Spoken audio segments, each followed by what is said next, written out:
Good evening, one and all. It's Wednesday. I've not got time to do the intro. Let's just get started. Go. I looked away for a moment too long. Yeah. Anyway, welcome on in, everyone. How are we doing today? I hope you're doing well where you are around the world. Sorry, a couple screens decided to jump around. I accidentally clicked the wrong thing. They all just went blah, blah, blah, blah, blah. So, but we're fine. I think everything should be running fine. I think it's running fine. Anyway, welcome on everybody. Hope you are doing well where you are around the world. I know I'm stood with Mesa today, not Lavos. Things are weird. Things are wrong. Things are different. Anyway, let's I've just realized I never actually checked. This is an old appearance. There is very possibly a sigil on here somewhere. Oh god, there it is. Yeah, let's get rid of that. We don't need proof of just how old this frame is in terms of how long it's been in my inventory. More gun? Yes, plenty of gun. A hell of a lot of gun. Too much gun, one might argue. And it's not finished. I intend to have just a teeny tiny little bit more gun. I have almost reached maximum gun for what I'm trying to do with this Mesa here. Well, which is very nice. Thank you. Appreciate that. Switch gun 20 seconds ago. You shouldn't have an ad for another 6.5 minutes. That's what it says on my side. Yeah, I can, if I switch my screens around, I can check the schedule to see when it should throw the next ad at you. I don't know if that applies to those banner ads around the edge of the viewer, though. Because, yeah, those are new-ish. They've been around for a hot minute now, but they're new-ish. I don't know how they really sit in terms of the adverts in general on Twitch. I don't know. Alex and Karna, Nakvasta, Regulator, 6 guns. I mean, Gunblade, you can get to 7. Dual Jakurans. You know, where is it at? Oh, I don't have a thing on it. That'll be another 2 guns right there. So that'll bring you up to 9 guns. You can put a gun on your companion, 10 guns. Hey, you can really step it up. I mean, I suppose if we start counting companion, we can count summons, and then it just gets stupid. Sad for no network sales this week. Why steal stream look? Yeah, I needed to steal it for myself. Because if we have a look at the little Archon shards over here, I was hoping to maybe slightly somehow eke out a couple more Tower Forged. Because I've been burning through stuff for testing bits and pieces. Also, this can come off here. This is not needed. Let's get rid of that one. Don't know what I'll put in its place right now, if anything, for that matter. But right now, it doesn't really need to be there. Is there anything? I mean, I could casting speed it. It's not the worst shout in the world. The extra effectiveness on energy orbs, don't think I need that one. Health shield, energy max, armor, health regen. Nah, I don't think I need any of that lot. Toxin status, dealing more damage. No. Recover health from toxin status. No. Ability damage on enemies affected by corrosion status. We know this doesn't work on Mesa. Increase max stack of corrosion. Already got that. Violet stuff. Ability damage on electric. Again, we know this doesn't work on Mesa. Or at least doesn't work on Exalted, which is the only damage Mesa really cares about. Primary electric. Mesa is secondary. Melee crit. Mesa is secondary. Health pickups. I just took it off. Casting speed decreases time to come out of 4. I mean, it's an option, but it's not really that long of a deal. Like, if you're getting to that stage, you may have been screwing up. Gain health per enemy killed with blast damage. I could theoretically put that on here, but that requires going down the blast damage route and killing with blast damage. It's all kinds of issues with that. Secondary crit chance, we covered that on a previous stream. I think it was just last stream, in fact. Where that would give me somewhere in the region of like maybe a 9% damage boost.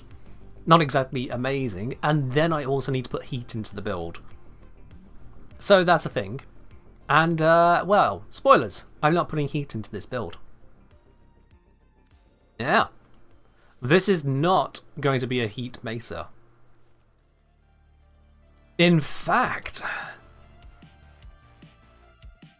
it is Toxin Blast. You're very right there, Billbug. See, this is what I've been cooking. You'll notice unranked at the moment. I've been throwing a few performer around here or there. Currently, I don't think I'm set up using the secondary arcane. No. So I could take this further. So we did test that secondary outburst. It does work on Mesa's peacemakers. But yeah, I would need to get hold of, what's it, another 15 of these secondary outbursts to fully rank that up. Yeah, that's going to be expensive. You thought it changed how it works so it doesn't shield gate, and that is correct, Pillbug. It still doesn't work that way. Oh, hey, Zion. Welcome on in. How is it? I open up the stream of Mesa and you arrive. What are the chances of that, eh? In which case, Zion, I might have something cooking that you would absolutely definitely not appreciate because, of course, it's Mesa, and we all know how much you hate Mesa. But I am cooking. I am cooking, and this I have already tested. So, as we get off of the view, this is not the best place to... Dee knew exactly what they were doing, having Mesa hold her regulators right there. Dee knew exactly what they were doing with that camera angle, weren't they? God damn it. What's going on? What's going on is, first of all, we are judging the hell out of DE yet again for their mischief. Secondly, I'm going to double and triple check I've got all the right build, because quite honestly, if I miss any part of this, it kind of goes kapop. Yeah, that's okay. Emergency Bursten is fine. Ceramic Dagger is just kind of going to exist there. Epitaph, I should technically put the Arcane on so we get at least something out of it. Those of you who are not subscribed are going to be hit with an advert shortly, so that is just going to be by the by, but that is okay. You'll be back from it. Or you could subscribe to avoid the advert. It's about to hit, so, you know, heads up. And that is the correct one. Right, yeah, let's do this. Penguin, cheers. Umbrella, I don't think Jar Jar ever said Mesa. Okay. Blast damage versus the Grenier. I do not have an armor strip subsumed. In fact, I have dispensary. Oh, it's this start. I do not like this start. This tile is not a starting tile that I am a fan of. But it's fine. We solve practical problems. Pineappler, thank you very much for joining up at tier 1 there. No advert for you. And I think the advert's just hit.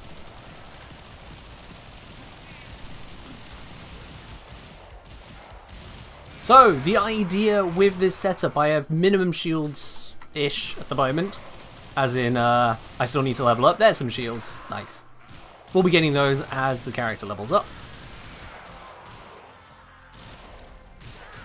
But you may be noticing something interesting about said shields, because Mesa has a perk you don't find in very many places, and that is one hell of a lot of damage reduction on shield hit points. And that is where we start cooking with this build, because Mesa has the ability to pour out a shitload of blast hits. That is what I'm using here, blast hits. We combine blast with Toxin. Toxin can work with Archon continuity, and only on someone like Mesa can that work because it is an exalted weapon. Toxin gives us corrosive procs. Corrosive procs with the emerald shards gives us total armor strip. You kind of see where I'm going now. I've tested this on a need to re-up the buffs. Also, yes, you produce so many shields that you can forget the buffs sometimes. I've tested this on a 45-minute survival, and it got a little bit spicy. We're getting into one-shot shield territory there from bombards, but still survived. Furthermore, I don't know when or how, or if I just tested wrong, but furthermore, it turns out that a little bit of shield recovery if you hit shield, zero shields, a little bit of shield recovery from the Augur set allows you to use the blast to shield perk again. You do not need to wait for shield regeneration naturally. Which means even if we zero out our shields, we can get back to activating the perk by just casting an ability. All told, we are cooking. I have found a use for blast. Kind of. I mean, it's not really the blast doing anything. The blast just happens to be there. It's entirely the shard. We cannot celebrate blast for this. This is not a success for blast. If it was any other damage type, we'd be using that one instead. It just so happens to be blast. Guardian helps with it too. Oh yeah, having a sentinel which can restore your shields is also very helpful. Let me just stay out of the way of that. Of course using Mesa's Waltz as well, so I can dodge out of things like that. Now the weakness, I'm just going to take that one. The weakness with this is when you've got too many enemies, that you start splitting up your shots. You need to be actually aiming a bit. Because if you split up your shots too much, certainly if you don't go for as much fire rate as I've gone for, then you'll not actually apply the corrosive quick enough for it to do what you need to do. Just regas that. You'll notice as it shrinks down, not only does the fire rate go up, but how quickly we dispatch the enemies massively increases as a result. Also, we have an incoming Acolyte. I wonder who it's going to be. Would shield recharge delay help more? Nope, because Augur mod is not on Mesa. It's on my secondary. My actual secondary. Also, hi Torment.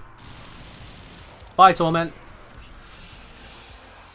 He tried. Yeah, this is a participation trophy for Blast, absolutely. That is the correct way to look at it. I should probably write that down. I mean, Torment is a terrible Acolyte in the first place, but my god, does this just prove it. Even with the status resistance, I just kind of go, nope, you're dead. With Toxin Blast. Just be clear on that.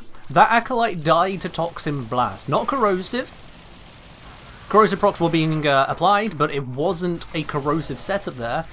There wasn't a viral bonus, there wasn't an armor strip properly happening. He died to Toxin Blast. Yeah, an explosive fart. Yes, let's go with that umbrella. Also, this ran out some time ago. I don't know when that popped. Oopsie. Let's go pick up those. Maximum life support. Yummy. Hello, Ray, you're on your lunch? Lovely. We're cooking up something here as well. Or actually, this seems pretty well cooked at this point in time. You know, I think this dinner is ready to serve, don't you know? So Zion, have I brought you something interesting with this Mesa you definitely do not love to main? I think it's love to complain about, right? When you are ready, go to extraction. Is this some good cooking right here? I mean, that Xmas, as soon as they were in the line of fire, just stopped. You saw the armor pop, and then they pop. Any heavy unit, as soon as you get that 14th proc, they just perish. And I am doing this with shield hit point tanking, which does mean it has a lifespan. This cannot go to level cap. There is no way to achieve that because as soon as your shields hit 0, you no longer get the power of the perk. You need to then shield gate. And if you're shield gating, you're not using your Peacemaker. If you're not using your Peacemaker, you're not getting the perk. As soon as you go back into Peacemaker, by god you better be recovering a lot of shields because otherwise the next hit is going to send you back to 0. And in one-shot territory, every hit's going to take you to 0. So it has a lifespan. As with any hit point tank, it reaches a point where the enemy damage is too much. You need to CC them, or shield gate them, or both. But, for normal gameplay, everything where hit points actually matter, it works like a charm. So yeah. Welcome to Mesa. I haven't found the level where it falls off. Technically the level it falls off isn't as important as the enemy types that cause it to fall off. It is heavy single shot enemies which kill you. So like level 145 bombards were beginning to really be a threat. Because they would one-shot the shields, I wouldn't get adaptation triggering. The 95% damage reduction just wasn't enough to stop my shields from vanishing there. So it is more about the type of enemy. It's like how Blitz Xmas, they would one-shot the shields. Understandably, it's a Blitz Xmas. Whereas an Arson Xmas, I just laugh at. Because I just completely out-DPS the damage. Or out-heal the damage, I suppose. I outblast it. Hello, Mythic.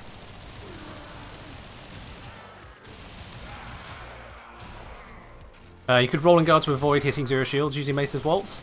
So Rolling Guard would take up a spot which is being used at the moment by adaptation, which is improving how far I can take this in terms of hit point tanking. Rolling Guard is not the answer when you have nigh infinite hit points, and a little bit of status cooking can be blocked by Worm, which is what I'm using here. Worm Prime specifically. Worm Prime is such a powerful Sentinel these days as a support Sentinel. It's so good. Now, you can see why I'm not a fan of this particular tile. The live support is struggling because of the spawns being an absolute douche nozzle. So I'm probably going to need to either navigate out of this tile or extract entirely. And now we've got an Acolyte incoming. Yay. Also, energy issues. Misery, hi there. Where you at?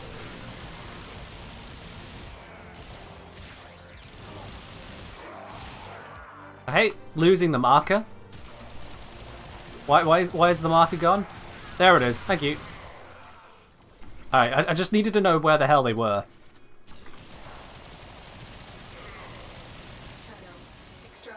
As long as you have enough procs kills for Guardian, you're unkillable. For Guardian, that would require your companion getting the kills. Yeah, if you're thinking about reducing the cooldown on it, and that's just not going to happen. Because you're not going to make a Sentinel do that at the levels where this finally falls off.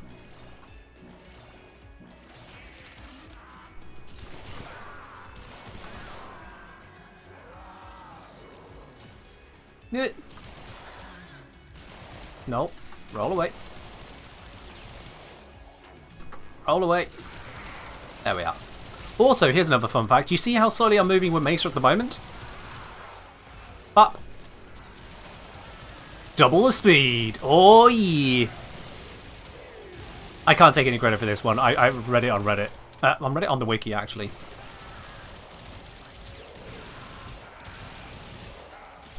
But just that little trick there of Operator. Double the Mesa Waltz speed. Which is nice.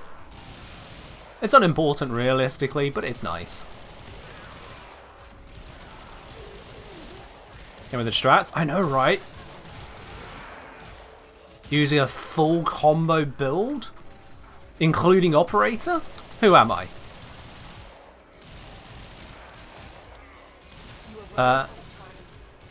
Does Archon stretch Energy Mirage? I'm going to have to look at that question in a moment, Jameski. I'm kind of shooting things with Mesa, not Mirage. I know they've got the same letter at the start, but yeah.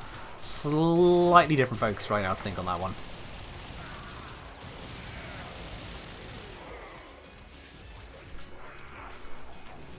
So yeah, the 2 is very necessary for keeping the Butchers away, because melee hits go straight through Shatter Shield.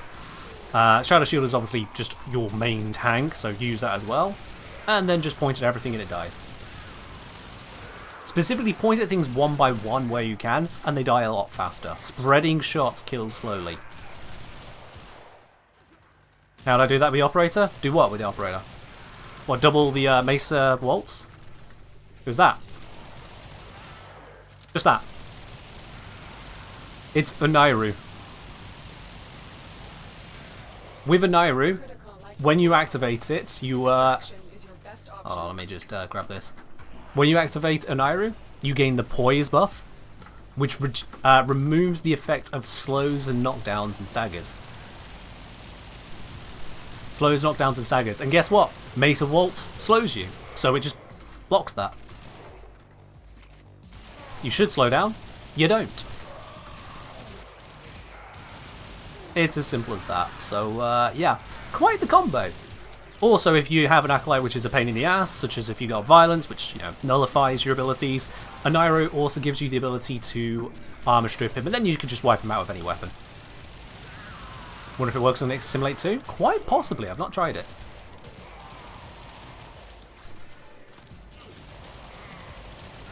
For anyone who acts like Mesa is a complete I win button, this demonstrates that it's not really. It's very, very powerful, but I'm still actively using her. It's not like I'm just pressing 4, holding down left click and winning. especially as it gets really scoped in. That's where you get the maximum power, but you also need to be actively pointing in the direction of the enemies. Yeah, it's not perfect targeting, but how many weapons are in this game? Okay, that ran out, I didn't notice.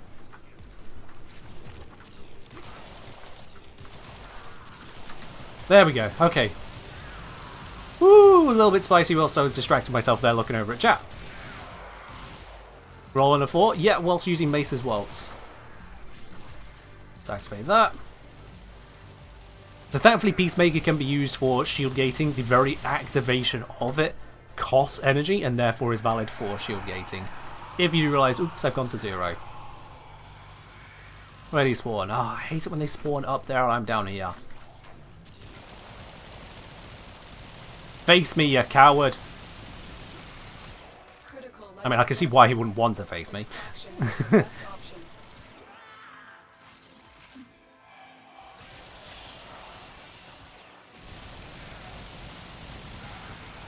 You'll notice I'm not killing with Slash here. I'm not using a classic armor strip. Oop, that's pain. The entire tank here is hit point tanking with shields. And doing that through constant regeneration with a single Topaz shard. You could double the hit point gain with a second shard, but you run into threatening one-shots before you run into not enough hit point per second. Because the sheer fire rate on this. Have I ever tried it with Gloom for Steel Path content? I'm just not a fan of Gloom in general. I just don't like Gloom as an ability. So, I haven't built most different Gloom potential setups out there. There was a very long time where it seemed about the only thing people were talking about was Gloom, Gloom, Gloom, Gloom. And I'll be quite honest, that gets bloody tiring as a content creator when every single person has to comment on a video. Oh, but what about Gloom? Like, what about go do one? What about get good with something other than one ability? Have you tried that? Not saying that's you, saying that that's why I just don't touch it. At the end of the day, if you want to do a Gloom build, they're the same as every other Gloom build. You build for Gloom and everything else just kind of happens around it. If you need a guide on that, go back to the release of it. All the same, nothing changed. Extraction is ready. Yeah. Gloom seems redundant on Mesa. Oh, ouch, that hurt. Blitz caught me off guard there. Good thing I've got a recovery on it. Where am I being shot from?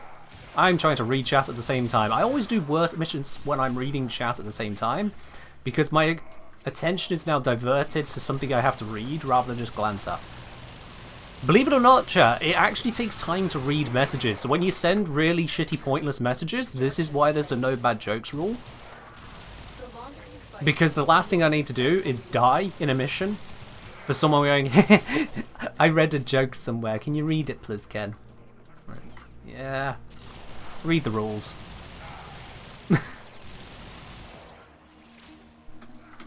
I wanted to be up there. Oh well.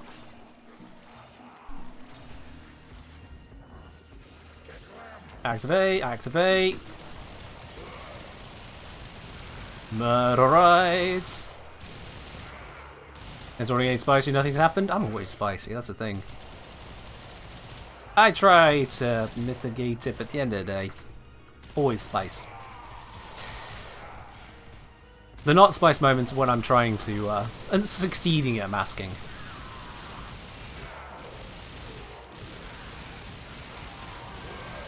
It's not healthy, I know.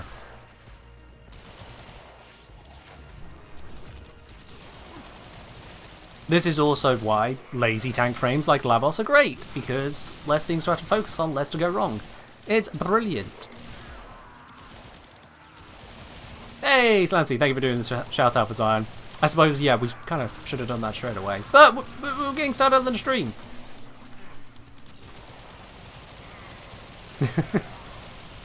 Also, hello, Sil. Hope you're doing well today. Oh, the sound of Mesa just unleashing, honestly, it's beautiful. When you get that full fire rate going on a whole corridor of them, it's just, oh. Oop, dodge that.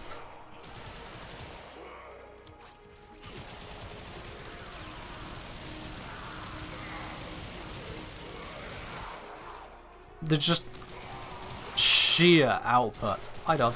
Hi, dog.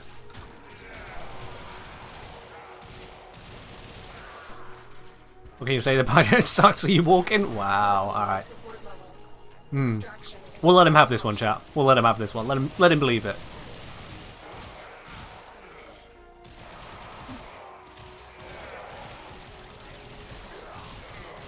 Okay, that life support is getting a little dangerously low. I've been... Oh, God. Let me through the door!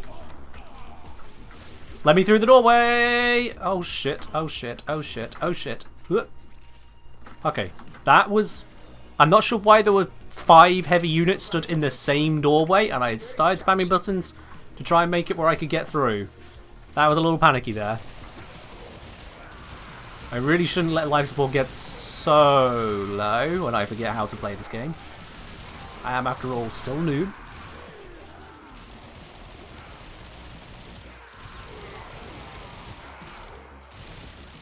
Seriously, there was so many of them bundled into that doorway. That was insane. Great if I was wanting to shoot them, not so great if I'm trying to get past them to get life support. My biggest issue with survival is the life support drops from enemies are completely random. Sometimes you'll get far more than you'll ever need, and sometimes you'll get an absolute glut. What feels like oh my god. Was there 2? What? There was 2 of them down here. 2 Arson Xmas. That's rude.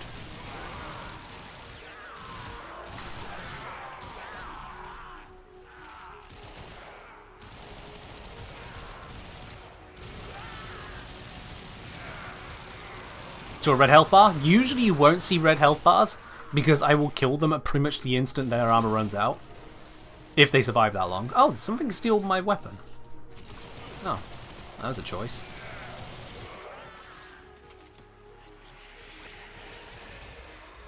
Oh, hey Malice, how you doing?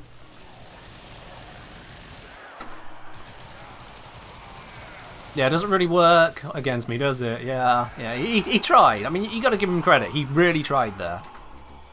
It just 100% did not work. Oh, thanks for the cover.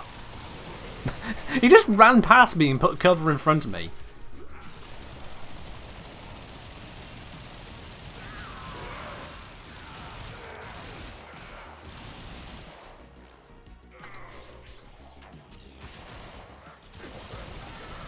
Sometimes game size your AFK clears out all the life support on the ground. I don't know if it clears them out so much as it just removes the icon. Oh gods. Oh gods, what the fuck hit me there? Okay. I feel like I got hit by a much harder proc than I'm supposed to be hit by. That was a really strong damage proc, whatever it was. That was unusually strong.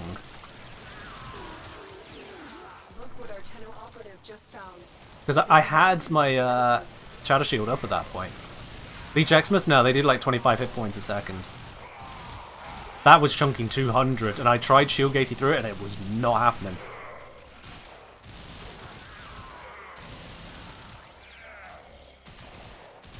That was just spicy, whatever that was. Dodge that, thank you. Or I can imagine I have multiple bombards on me, quite honestly. That can do it. Because you see, I can just tank through the Arson Xmas. No, it's bombards. Yeah. This is what I was saying. It's not about the levels. It's about the type of thing spawning. Oh god. That's a good chunk out of me. So now we've got Blitz and Bombards stacking up on each other. That's when this falls apart. That's when I start getting tag team damage that are one-shots to shields, and there's no preparation for that. There is no way to tank Mesa with it because she can't constantly shield gate whilst peacemaking. Doing something to shield gate just costs Mesa her entire DPS, really. Extraction is ready.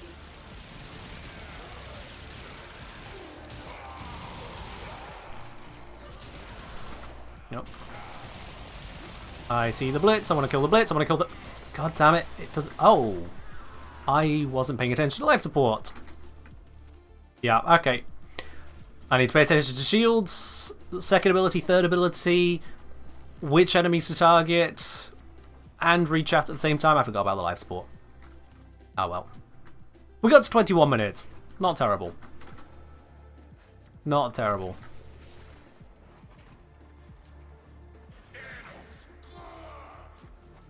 There we are. You are you exist to strike. You That's strike annoying. to win. The lesson ends. But hey, 20 minutes is probably enough of a demonstration. We saw where the limit came in. It was the type of enemy spawns that were coming in. Also, I went into that with an unranked Mesa, by the way. Leveled it, gave it 1 million and nearly 2 million XP during that mission. Oh yeah, secondary outburst would have helped, wouldn't it? Yeah. I mean, it wouldn't have done that much, to be honest, Haptic, because I've only got it partially ranked at the moment. So it would have given me... do you lose all focus infinity if life support ends? No? But the mission ends a minute later as a failure if you don't extract. But yeah, with this one, I only had it at 9% per combo. And the initial combo on Ceramic Dagger before things stack up. Let's see. That would get to 100 combo, 120. Actually, that's built in, so it's 166. That's a 9 times multiplier. So I get an 81% modded crit bonus from this, which for the crit damage is nice. For the crit chance is not as important. Yeah. You suppose I only got 18 Vazarin? Oh,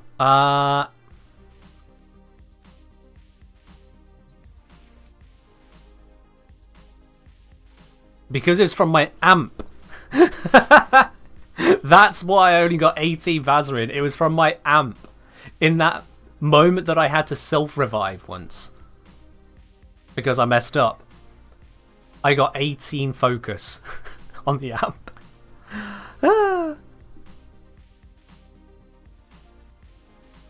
Cooldown of manifolds from your kills, not companions, to connect up with contagious. Oh, righty, righty, righty, yes.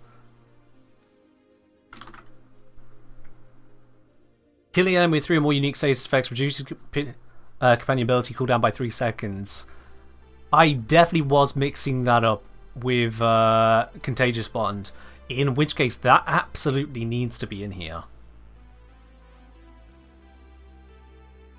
Oh, I don't want to lose the crit, I don't want to lose the fire rate, I don't want to lose restoring my companion, but I also don't want to lose basically anything else.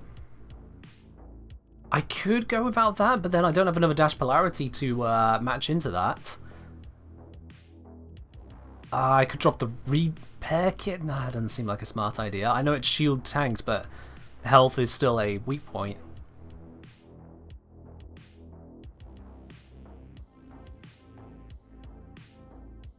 Okay, yeah, let's try without that, actually. Let's try without. If I do this, give myself that little bit of capacity, drop this, manifold in. I wish it said its cooldown. I forget what the cooldown is. Is it 15 or 30 seconds? Either way, this should make that a lot faster.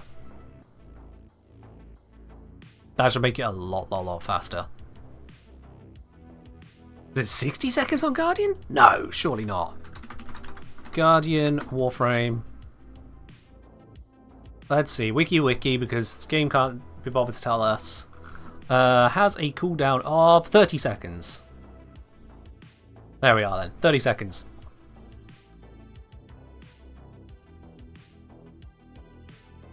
Yeah. So with this, 10 kills to bring that back. And at a kill rate of 100 kills per minute, you just about maintain life support in a Grenadier survival. Typically. So at 100 kills per minute, we'll be getting 10 kills roughly every 6 seconds. So this effects, we would have a 6-second cooldown on it. Effectively. Which is a hell of an improvement. It's not immortality, but it is a hell of an improvement.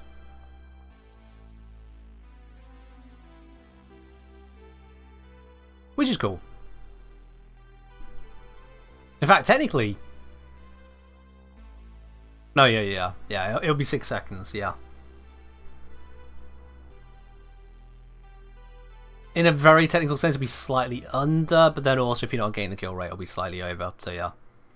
Weirdly, Manifold doesn't apply to Negate. Yeah, Negate doesn't have a precept cooldown. Instead, it applies a debuff to you, preventing it activating again. Which is weird. It's not a cooldown, it's a debuff. Sure. Just sure. But they put the timer on this one. Yeah.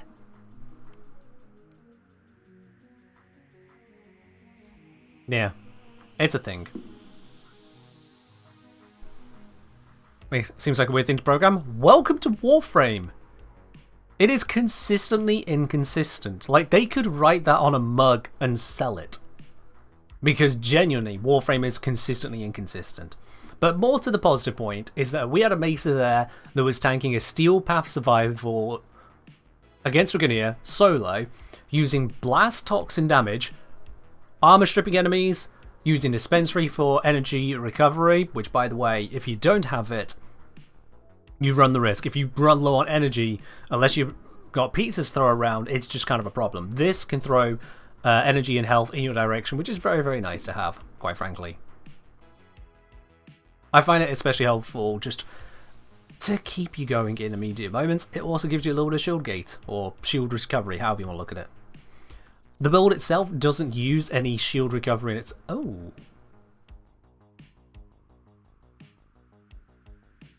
Balls, yeah, I was testing earlier. I didn't think to check that. I was testing earlier and forgot to re-equip an arcane. Bollocks. Because it was this one, yeah, which I need to buy or earn the extras to rank up fully, but even more fire rate.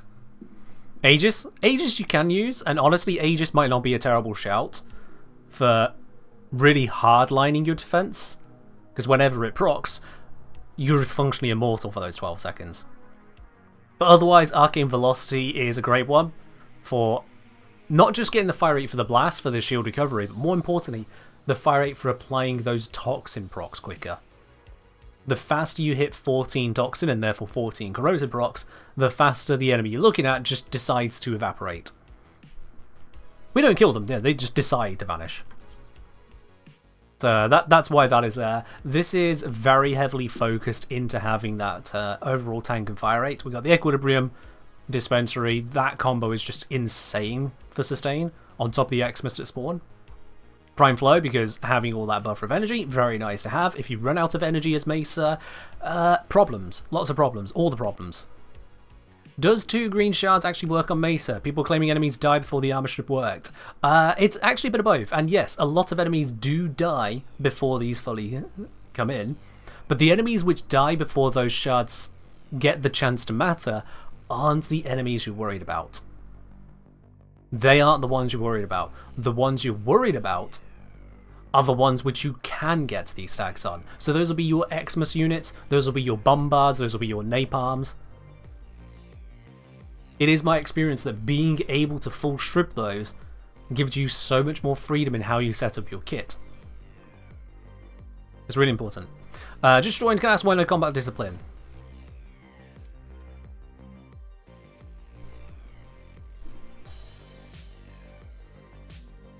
I got a better question for you. Why combat discipline? Combat discipline procs Avenger? Oh, I know it does that. That's not a why to have it here. You know what also procs Avenger? Getting shot in the shields that we're shield tanking with. Which we're shield tanking with, so we get shot, so we proc Avenger. I use this, and 50 kills later, I'm dead. That's 30 seconds to dead. Why would I do that? You thought it only applies on health damage? You thought wrong. Shatter Shield reduces damage? Oh, Shatter Shield reduces damage on it. Oh, that's interesting. I actually didn't know that. But that's still hitting my health for combat discipline. Also, why does Shatter Shield reduce that? It's damage reduction to incoming bullet damage, i.e. ranged weaponry. It specifically doesn't work on melee. Why does it work on an aura? Are you sure about that?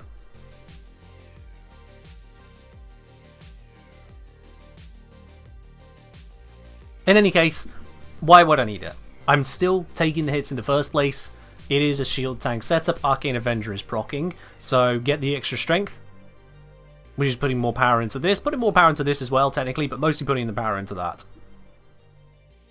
Rather than slightly enhancing the effectiveness of that, which also, by the way, if you're on an absolute shooting spree when this runs out, your health would then also just drop. And that can be bad. So shield rounds the damage on it to 0? Does it actually round it to 0? That sounds ridiculous. I mean, it doesn't sound unreal, but it sounds ridiculous.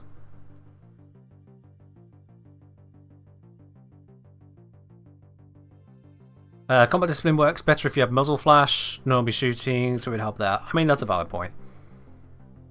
If you're going for just pure defense Mesa, then sure. This is cooking on a shield tank. Specifically. He didn't have a fully maxed out combat discipline as well. You're running out of space. Alright, fair enough, fair enough. If you're going for a setup where you're preventing the enemies from shooting you in the first place, then sure, yeah.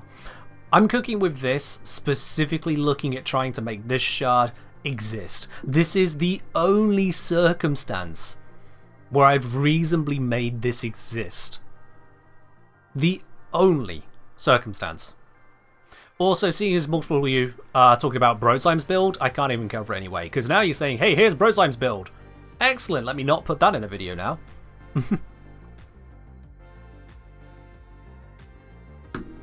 Alright, that doesn't work.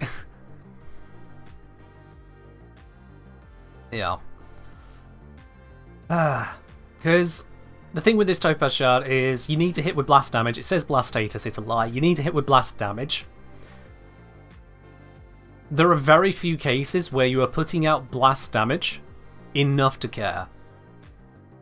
Why are we talking about combat discipline?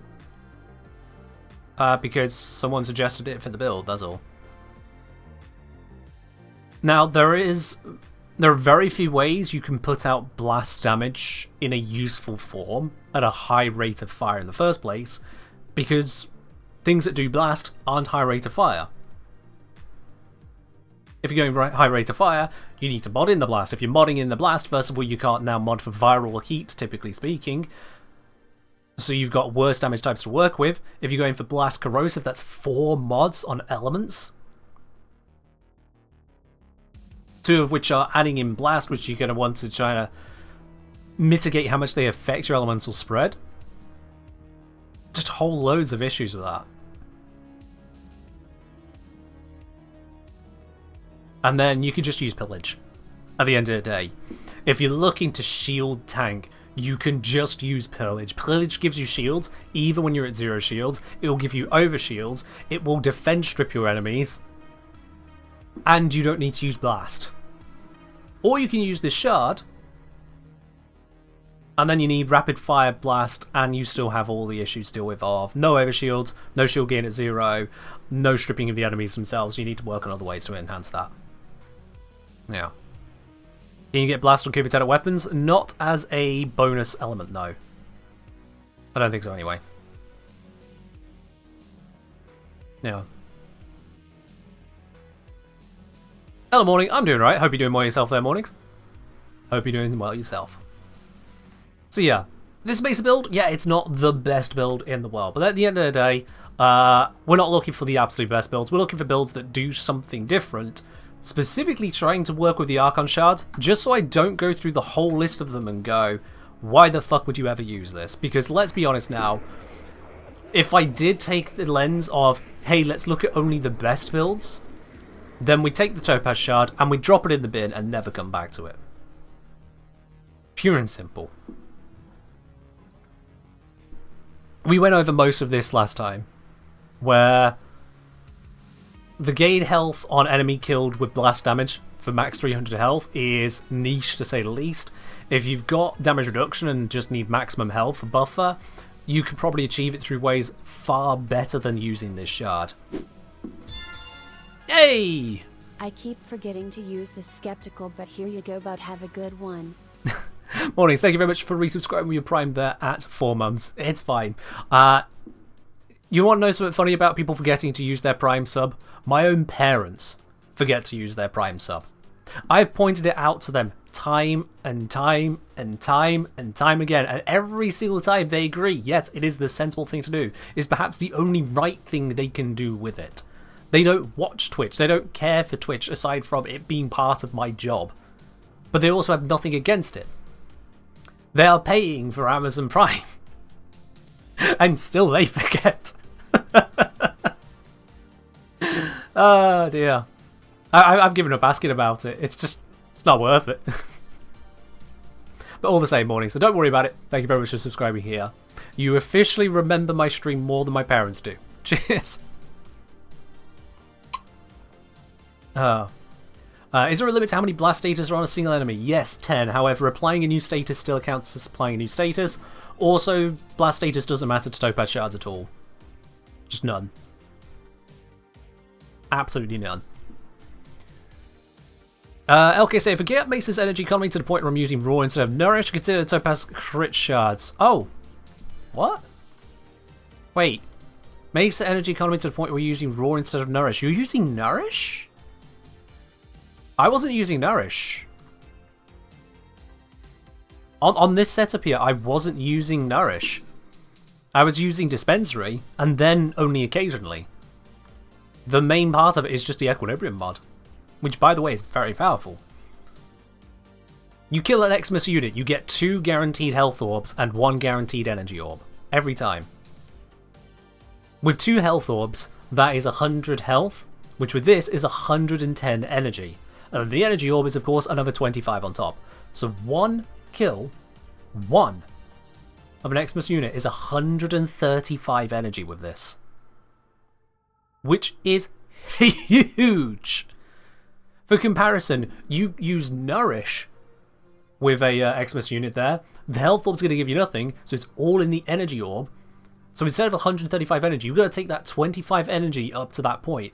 You would need a 400% strength Nourish, and you still will be behind what Equilibrium does for you on that. Just that. Which is absolutely insane. Now, sure, yeah, you can also pick up energy from all kinds of other sources, yada blah blah blah blah blah blah. We've got the open slots here because I'm not using Mesa's first. Pop on the dispensary as well, and the health orbs pop out of that first. If you get 1 health orb, it's 100 health, so it's again another 120 energy. It refunds itself instantly.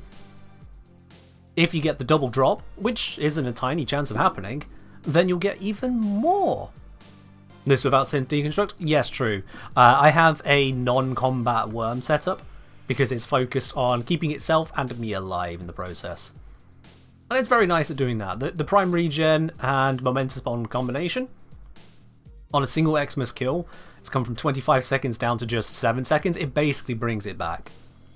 Which is great. So yeah, single mod, and it opens up enough of the energy capacity on there.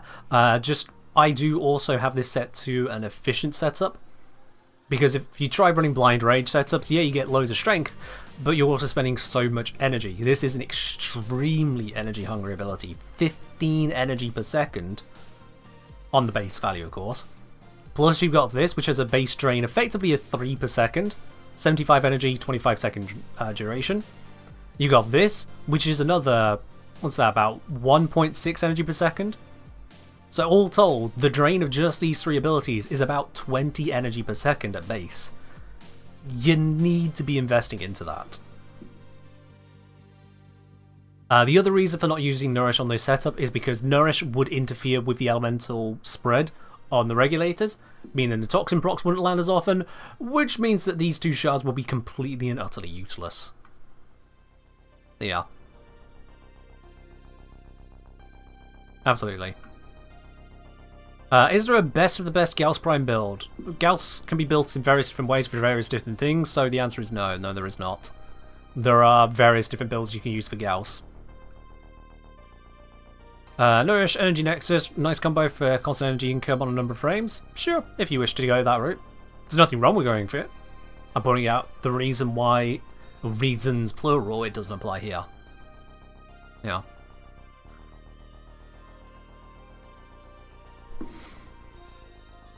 Build variety in Warframe into Thunker. Exactly, yeah. How does damage vulnerability work exactly? Depends on the type of damage vulnerability. Some damage vulnerability is the enemies just take more damage, so say a 50% damage vulnerability flat, then what would hit them for 100 damage does 150. Other damage vulnerabilities act as defense reductions, and so if they have armor or shields, those vanish, and you deal more damage as a result there. Yet other damage vulnerabilities are type-based, or all types, which is even weirder when they exist, and they effectively increase the power of that element. So, okay, 713, thank you very much for subscribing with your Prime. Welcome to the channel proper. You'll never miss a message or answer from me again because of ads. Cheers, okay. Cheers on that. What was I going to say? Yeah. There's some abilities which will increase enemy vulnerability to a specific damage type, or all of them specifically individually, and that acts to both reduce the effectiveness of their armor against it and also increase the damage they take from it. If that reaches 100%, so they're 100% vulnerable to it, then their armor gives no defense to it whatsoever, and their health takes double damage from it. It's weird. It's really weird. You hate to admit it, you become a Lavos believer? Why do you hate to admit it, Grey Bear? What cost is there to you to admitting it? Is it even an admittance rather than a recognition? Lavos is just a fun frame. A fun, capable, casual frame. And I cannot overstate that last bit. The casual element makes him so much more fun to enjoy for me. Fun to play, I should say. Fun to enjoy. What a sentence. There you are. Okay, going back on your bits. No, it's basically just lazy option. Just turn it on and follows you. I mean, Equilibrium I don't even turn on. So, point versus point on that one. Point versus point. As we say, can't believe it's still the latest tip, guys. It's not me off the leaderboard. It's been on there for months. Yeah, people... It goes in swings and roundabouts, Esprit. A lot of people just don't use the tip functionality, which is just kind of a thing. I don't really make a point of it. I don't stress about tipping the stream. If people want to support me through bits, subs, tips, or whatever, you do what you do on that one, quite frankly. You do what you do. Tips, obviously, or at least, maybe not obviously. Actually, I'll get back to that point. Dry Dude. That's a 3 that's meant to be an E, isn't it? Yeah. Dry Dude. Thank you very much for subscribing with your Prime. Welcome to the channel proper as well. Enjoy your lovely blue sub badge. You know what, I should also mention, no more ads, access to the Sports Tea Lounge, a premium channel on Discord, and the emotes that come with it. I think it's about time we use it as a segue. I think it's time we use it as a segue. I was going to go on to a thing about the tips, but you know what? That can come up another time. Unless someone asks for it in a tip, then I'll go into that detail. Let's segue into emotes. Andrew, nice to be reminding us what an emote is on this channel. Thank you. So, we've had the same set of emotes for a long while now. It's not been a focus of mine. I've been focused on a billion other things, including getting the YouTube channel to where it is now, where we have over 1 million views in the last 4 weeks over on YouTube, which I gotta say is absolutely colossal for me. What are you guys doing? You know, just go outside, touch grass, or call your nan or something. And for those of you who can't at least touch the grass bit, you can definitely touch grass. Anyway, if you insist on watching it, thank you all the same. To put it in perspective, just what 1 million views really means, that is approximately 10 decades of view time in the last 4 weeks. So now that YouTube has kind of got to where I wanted to get it to, at least for the next benchmark, threshold, limit, level, whatever you want to call it, says me. I go outside, I speak to my nan, so yeah, says me. Rhinolog, says me. The next thing on my mind is emotes on this channel here. Firstly, Drastic Hi. So I was wondering what... I was thinking of using a Leca frame for organisation. Is there a high chance of being banned? Nope. There is not a high chance of being banned. There is not a low chance of being banned. In fact, I find it very, very, very unlikely that you would be banned for any reason that is related to a Leca frame itself. because it doesn't break any rules around the game. No. However, I have to put my due diligence here. D have kind of requested that I iterate this every time the topic comes up. Third-party programs are use at your own risk. D does not endorse third-party programs. They have not endorsed Like a Frame. They never will, or likely never will, endorse any third-party application. As a result, they cannot guarantee your account if you choose to use such programs. If you are at all concerned, D's recommendation is to not use third-party applications. But that's DE's side. Because they won't endorse it, not because it's a problem, but because they can't verify it's not a problem. If you get my point. What's my YouTube if I have one? Guys! Guys! We've got a rarity here. We got an absolute rarity right here. Someone who's come into the Twitch channel, their first message proves they have never even watched the YouTube channel. That's rare. Most people come here from YouTube. Just to make a bit of a point of it over TV, yes, I do have a YouTube channel with guides and more all about Warframe. The link's there for you. Found on Twitch? I know. That is a rarity right there. That is definitely a rarity. Hey, Miralabe, thank you very much for gifting a sub over to Devi as well. Devi, what a welcome to the channel there. What a welcome to the channel. You've just found me the first time. You've learned about a brand spanking new beautiful YouTube channel that you're definitely going to enjoy. And you got a sub from Miralabe, so make sure you give them a thanks for that. And they did. Perfect. That's exactly the kind of community member we want to see right there. Both of them, in fact. Miralabe, thank you for that. Right, I was about to talk about emotes and appeared to have been distracted 5 times over, but then again there was also another thing I wanted to answer from Umbrella. Wait, is that 1 million cumulative or 1 million in a month? 1 million in a month. Because 1 million cumulative, the channel's at 19 million, well past 19 million total views, 1 million of which happened in the last 4 weeks. Last 4 weeks. So, yeah. I'm glad you all have been enjoying the channel recently. That's all I can say on that. Thank you. Right, so, emotes. I have collected a little bit of a list of emote ideas. Let me just bring this up here. So, Twitch has been making some changes with emotes and whatnot, and it turns out we can apply quite a few more. Maybe not all of these, but quite a few more. And here are some of the ideas I have to mind. So an updated version of the Pog Snack. I'll be quite honest with you, the Pog Snack emote, it's been on the channel for a long time. You know, it's for those of you who don't know, it is this one right here. But I'd like to update it to go along with a theme of emotes. Because for those of you who may recognize the postcard, and I know that's going to be brand new to a lot of you, but for those of you who recognize it, that snake there, I think deserves its own bunch of emotes. Call it the unofficial mascot of the stream. At this rate, it's going to become the official one, isn't it? So with that in mind, taking that kind of snake, you know, the black and orange snake, yeah, an updated Pog snake there, and combine it with ones for a sleeping snake, a blind snake, a mad snake, a blushing snake, hiding snake, a dead snake, an innocent snake with a halo above its head, a nerdy snake, gotta have the glasses glowing away, you know, straight up anime nerd snake, a crying snake, and snake with a monocle, of course, gotta have a rather resplendent one there, what ho, a snake with just snake love, a sick snake, snake with a notepad, snake eating cheese, or a snake with a wrench, somehow gripped in its tail or something. I don't know how that's going to work. We'll figure it all out. And maybe even throw some animated ones in there. A raging snake. A flashbang snake. Literally on its phone, flashbang, psh, screech.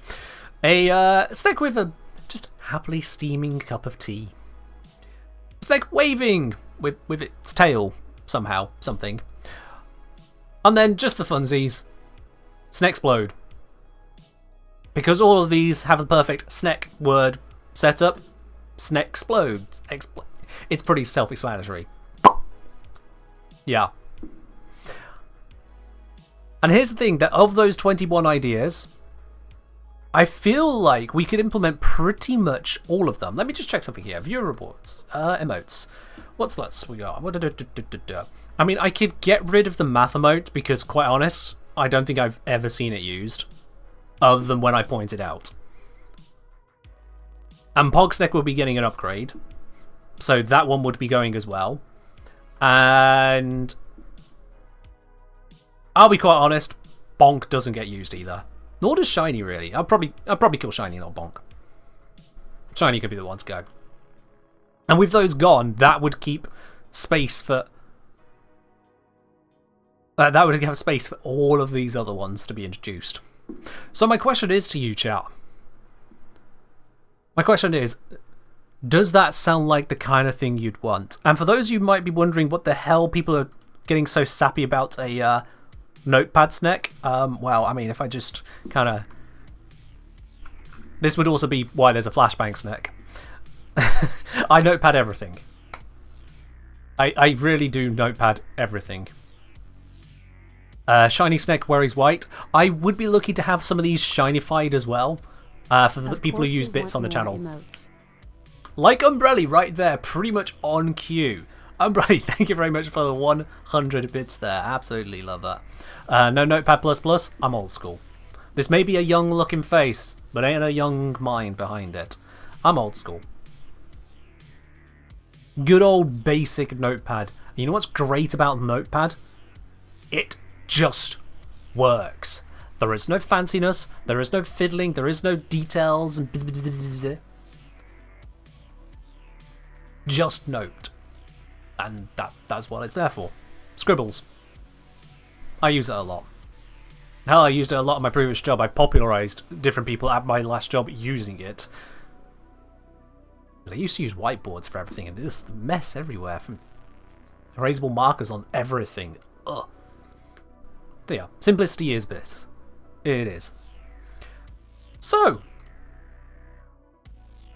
with that, I would like to give a quick little poll.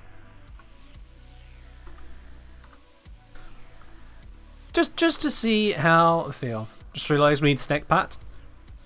I have to make a note of that as well. There we are. See how easy that is? Notepad. So,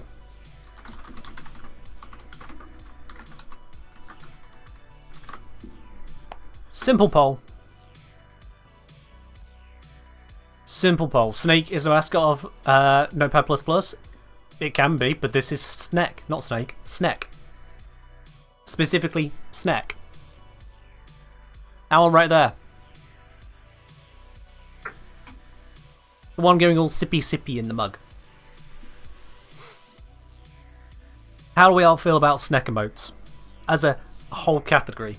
Or as a hell yeah option? It's where you click yes and then just type hell yeah anyway in the chat, which you've just done. Shedspot saying, since the switch to Linux, I had to research equivalents of Notepad and found out about Kate, very basic text editor. Fair enough. Fair enough. Well, yeah, if you crash Notepad, either you tried for hours to find complicated setups, or you have a computer that can barely run the program. Or you just get lucky, quite frankly. I've crashed things that shouldn't be able to crash. that runs in the family. I'm not the only one in the family with that power. Oh. Longshot saying, Ken, in 3 days I went from 250,000 credits to 124 million doing Profit Taker because right now any mission on Fortuna is double credits on top of Chroma. Oh, that's nice. Fair enough. I'll be honest, at 76 million, I never cared about credits again. They just kind of exist. It's a thing. But hey, congrats on the 124 mil. I think I got most of that through Index. Not gonna lie. Yeah, I think a double credit weekend rolled around. I had a credit booster. I went into Index and just kind of accrued it. It happens. I know that Profit Taker is supposed to be faster, but I just don't care. Quite frankly, I don't care for Profit Taker. It's an annoying fight. Even when I know what's going on, it's annoying. But yeah, it does look like the poll was pretty unanimous on this then. So,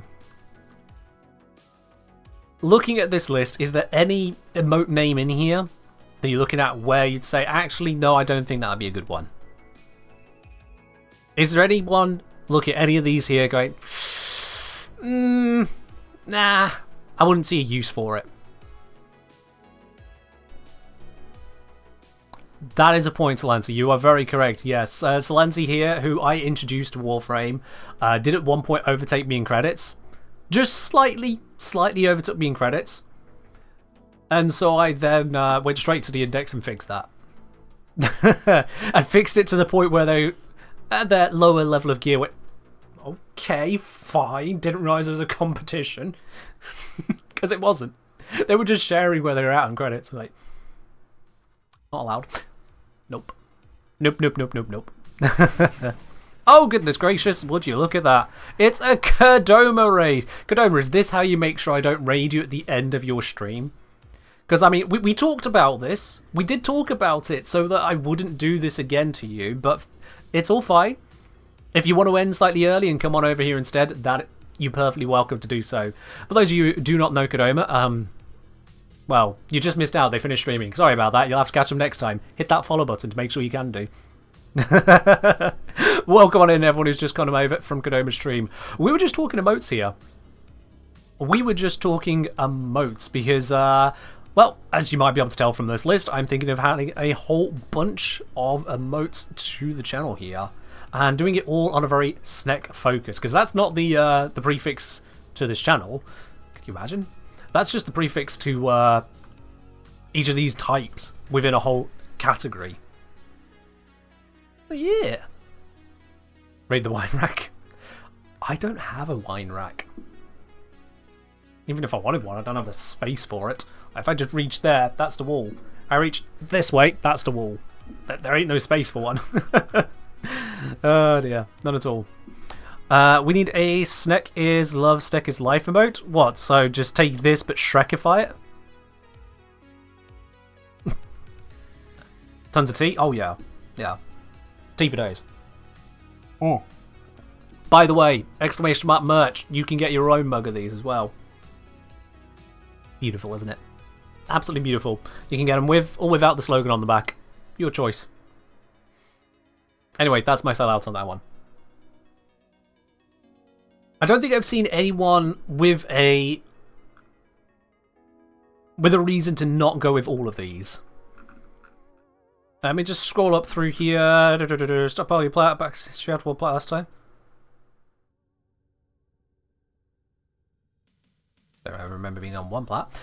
Rank 5 slowest United today. Hey, nice random potato. Making use of the patch, I see. Yeah, I don't think I've seen anyone upset with all of this. Psycho Killer apparently wanting to stir up some trouble here. Throw the sea into the harbour. Look, if you're going to try and attack tea lovers, you're going to have to come up with something new, alright? Going to have to come up with something new, because... No, let's not go down that road. It'll be too easy a win. Yeah, I'll keep going for the harbour tea. We just got so much ammunition. No, wait, that's still you guys. No, I can't go down that road. I can't go down that road. Just because it's so easy to do doesn't mean we should. Let's not. Let's not. Shouldn't. Shots fired. Don't. Phrasing. Don't. Don't make me do this. Don't make me do this. Oh dear. What about, wait, make the tea into fireworks? Tea? Fireworks?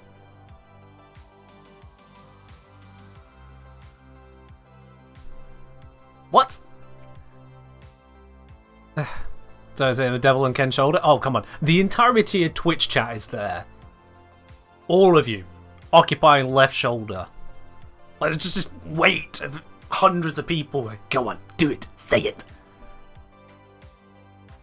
There's also one of me over here. There's like a me here, a me there, and then me somewhere off in that distance, just in the corner going, oh god, oh god, oh god, oh god, oh god, oh god. It's giving up. What's the matter with tea? Nothing's the matter with tea. We like tea here. Everyone here likes tea. Don't we all? Absolutely. 100%. Do I agree with the spiffing Brit that coffee drinkers are the worst? Nope, I do not agree with that. Wanty Queen River wanting us to switch over the music to a little bit of... That was the rock instrumental, right? Yep. Ooh, I thought I had a decaf. It feels like I may have picked up the wrong bag. Not going to lie to you. Oops, that was the wrong playlist. I clicked the one above it. There it is. How do you make your tea? In the oven or in the microwave? Heh. Look, at least we know that the American Embassy in the UK confirms they microwave their tea. So, if the nukes start flying, that's where the first one's going. Loose leaf or bag? Bag. The whole messing around with loose leaf stuff, I mean, yeah, people can get elitist about it and whatnot, but quite frankly, tea in the bag works just fine for me. Works just fine. Oh, Grace Godley, I'm more of an English breakfast drinker. Why would liking tea prohibit you from liking coffee? It doesn't. People just like to be tribal. Don't you know? It's all about drama. If you don't pick a side, are you even interesting? Oh boy. Yeah, people get wild about that. Anyway, snake tea is going to be a moat. Snake coffee is not going to be a moat. Them's the rules. I know that wasn't even a discussion, but I'm just making it very clear. Them's the rules. Snake tea, a moat. Snake coffee, not a moat. And everyone who thought that my logo was a coffee mug? No. No. You choose to be interesting by not taking a side? A good position to take. There are hills worth dying on. The tea versus coffee debate is not one of them. Just not one of them. Yes, for anyone curious, it's just a story, a little bit of story behind this. This whole design and redesign of sorts. It was done via a committee of a bunch of supporters. Everyone who was in the supporters triage was invited to join. A handful of you did. And this was the design settled on, but it was only in specification. No actual imagery at that point, just an idea as to what to make. I then reached out to Zom here, Zomtronic, one of the moderators on this channel, because I know that Zom is all about their snakes and bugs. They know plenty when it comes to critters. And so I was like, okay Zom, I need a snake for this. Recommend me a snake. It was less than 30 seconds that Zomtronic turned around and said, Eastern Indigo. Eastern Indigo. And if I just Google that right here, Eastern Indigo Snake, it's in my search recommendeds because it's still a thing. If we just bring this up, there you go. I mean, I think Zom nailed it. Instantly. We wanted a snake that looked like the snakes on Lavos, and Zom nailed it in less than 30 seconds.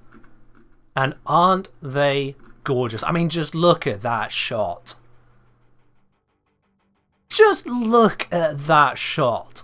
Isn't that an absolute beauty? So, Zomtronic, as ever, thank you for coming up with that snake in record time. I don't think there is anyone else I could have asked for a better answer. Even looks like they have a tea-stained face. It does, doesn't it? Yeah. This is a snake that understands the reality of the situation. That's terrible. That's terrible. Anyway. So yeah. The Eastern Indigo, the unofficial, slowly becoming official mascot of the Kenjaneer. Belongs on the side of World War II bomber. I mean, isn't that basically what Zephyr becomes with stuff like the Toncore? It's basically Zephyr Toncore. Oh wait, Ken streams when Kodama does. It might be the new stream I normally watch Kodama. You can't say that out loud. The man might still be here. It's like... You just don't do that. If you switch from one streamer to the other and make them your new main, it happens. We all appreciate it as streamers. Sometimes you just prefer a different vibe. You don't tell them. You don't say, by the way, I'm staying here now. His streaming hours are changing? Okay, alright. See, phrasing makes it. So now I know I'm your rebound. This doesn't get better for you. Dear. Anyway, so, yeah. Emotes. I will look into costings and artistry to see about getting these done up. But these I can't make the same guarantees on, just because animations are more involved than getting good static emotes. But I will see about if we can get all 22 of these implemented. Is there anything we are missing, chat? Bear in mind that emote slots are limited. Very limited, in fact. But is there anything we're missing here? I have to make sure Zenith is in a mod here, right? Zenith? Name don't ring a bell. Name don't ring a bell on that one. Can Warframe drops are the two main reasons you have Twitch. I mean, that's lovely, isn't it? Speaking of, has Twitch done it again? Has it put the drops enabled on? Has it? Oh! Twitch didn't put the drops enabled tag on this time! Yay! There we go. Also, Umbrelli, thank you very much for gifting a sub over to Psycho Killer. Umbrelli, that's real nice of you there. Cheers on that. Oh. How many slots are left? Of this static emotes, -1. I think. No, wait. I think -3. With this many emotes, I would have to get rid of, I think, 3 emotes. And then the animated, I actually haven't checked on how many, because Twitch have kept changing the amount.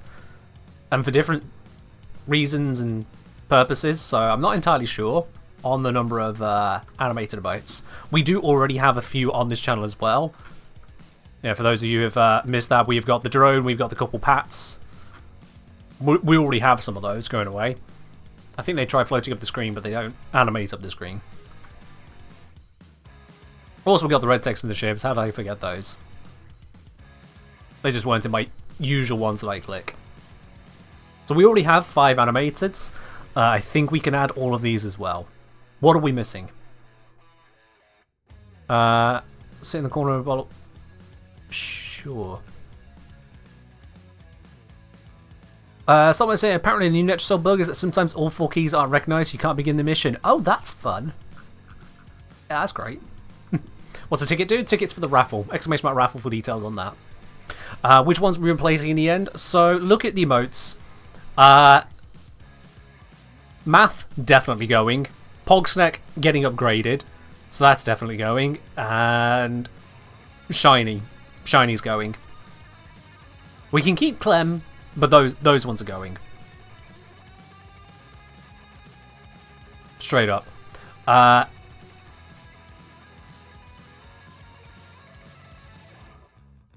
Yeah. Those 3 can just go. Have to keep Clem? Keep Clem? We'll keep Clem. Yeah. Now you're aware of Bonk, you'll be taking advantage of this. How were you not previously aware of Bonk? Yeah, fair enough. Fair. Any chance for a Snek Sip alongside Ken Sip? Snek tea. The Snek will have its tea. It'll be animated. That's the idea anyway. If we can make that fit into an animated emote, that'll be the idea. Glad Bonk is staying. Use it so much both here and any other stream you ever attend. Fair do. I actually have information from Twitch on emotes that get used elsewhere. Let me just have a look here. The main emote that gets used on other channels is the drone emote, the animated drone. It was used apparently 181 times in the last 30 days. So that's a figure I have for you. Can I see more information on that? Let's see. Outside channel. Here we go. So, the drones, the shivs, and the SIP get spammed a lot. Fairy Grendel gets put in places. There's the High, the GG, they get put in places. Then it's Bonk, then it's Petkavat. Then it's Deal With It Ken, for some reason. And then the Pogsnake gets a little bit of usage. The thing is that the number of people that use these is actually very low overall. So for example, the Bonk emote has been used by 4 people in the last 30 days outside of this channel. Just 4 people. I can see those figures, so I can see how bad they are in some cases. Ever see a snake drink water? Oh, it is adorable, isn't it?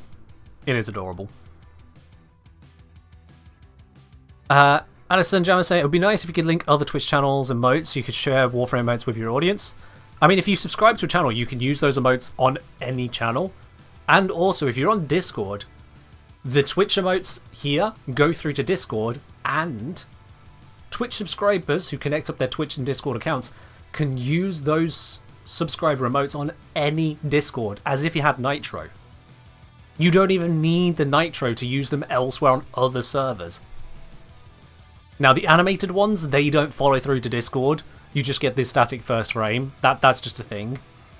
But for otherwise, all of those emotes are available. So the Fairy Grendel, you could use that on every single server on Discord if you're a subscriber here.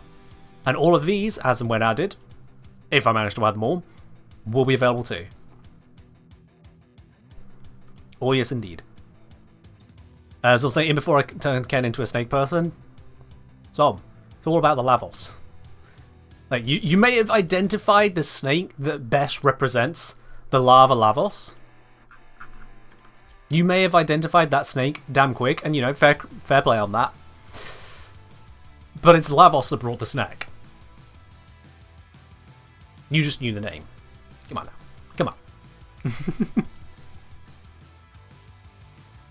Very Grendel Whispong, still no Euradia. We do have a Euradia emote on the Discord. I know that you're not happy with it, but that is the Euradia emote. We do have that. Anyway, I've talked long enough about emotes. We have talked long enough about that. So I think we've also gone through pretty much everything that needs to be considered about the Topaz shards. Addison, thank you very much for subscribing with your Prime here. Welcome to the channel proper. Enjoy your lovely blue sub badge. Your emotes, as discussed. Your access to the supporter tea lounge over on the Discord. That's a premium channel over there. And no more ads for you. Thank you very much, Addison. I do appreciate that. Also, you get additional channel points. That's a thing I don't really talk about because it doesn't seem as relevant. But yeah, whilst you're a subscriber, you also gain more channel points, more spanners. So that's a thing. Right. So yeah, the Topaz shard, the gain health for enemy kill blast damage. I've been trying to find a decent use case for that, and I just can't. I just can't. So that sucks. The regenerate 5 shields, I've got a janky Mesa build. That's about it. Increase secondary critical chance by 1% every time you kill an enemy affected by heat damage. Basically, any Warframe or any setup that's got a secondary you're using for crits, and you can put out heat, there you are, you put the shard on if you got space. It's just kind of there at the end. And then, gain ability damage on enemies affected by radiation status. Fun fact, doesn't apply to exalted weapons. But aside from that, it just kind of exists. Those last 2 perks are not in any way build defining, especially seeing as the third one there, the secondary crit chance, in optimal conditions, it's still just 50% crit. Modded. It's still 1/4 of creeping bullseye. So it can only go so far. Your 40k waiting until postcard? Fair do, fair do. Fair do. Are drops active yet? I'm glad the bot responded to you on that one. The bot actually grabbed someone who was talking about him this time. But yeah, I think that is Topaz shards in their entirety, and quite frankly, they're just They're just not good. They're really just not good.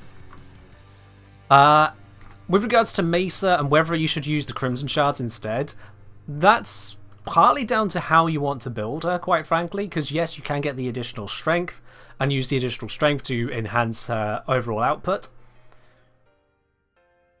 From my experience, weaker units, and I use weaker in inverted commas, but weaker units will die already. The extra strength doesn't really matter that much. It'll increase the likelihood you'll kill them one bullet sooner, sure. But it doesn't really matter that much on the weaker units. On the stronger units, 10% strength doesn't compare to total armor strip. In fact, I can demonstrate this. I can easily demonstrate this. Let me head on down to the simulacrum. You are a true hunter. Let me demonstrate what I mean about this.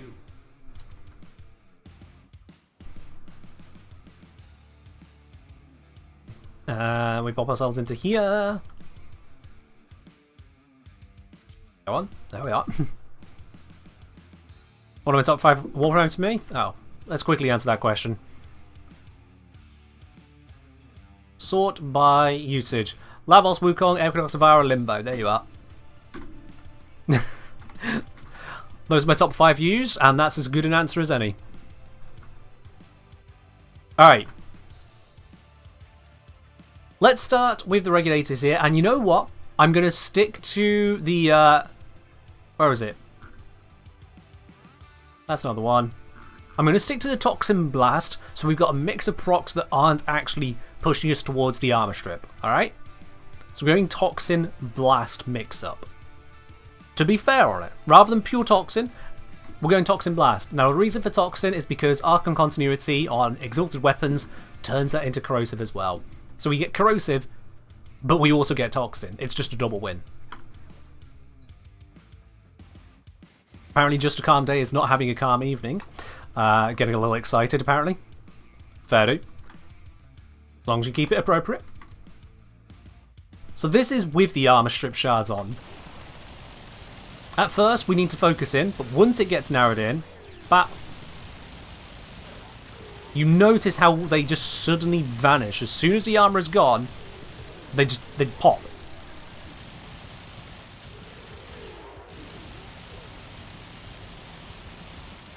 You also see the effect of spread procs there. But that burned through them pretty nicely. That burned through them pretty damn nicely. So now let's switch this over. Let's see. What types do they recommend? They are weak to corrosive. They're weak to viral. Corrosive we don't want to use because obviously that's going to give us the same effect. So let's go for the viral heat. Let's switch it to viral heat. And I think I should be able to switch it to viral heat by just doing that. Yeah, look at that. Viral heat. Easy peasy. It's a lot of viral thanks to pathogen rounds. I think if you're going to do that, you would actually go for heated charge here. So let's do a fairer balance on that. More heat, less viral. So let's see what happens now. I'm going to fill up the energy again. Umbrella, thank you very much for the 5 gifted subs there. Going out to Haptic Simeon, to Silly Goose, to Kestrel226, to Merlin the Aegis, and to F King Truck there. Umbrella, thank you very much for that. And everyone who's just got a sub there, make sure you say thanks to Umbrella as well. Oh. Cheers indeed. Viral Heat and Orange Archon Shard. The Orange Shard isn't for the Heat one. That one's for Blast, so it doesn't matter here. Alright, so again, I'm going to try scoping it in, focusing down on single enemy at a time.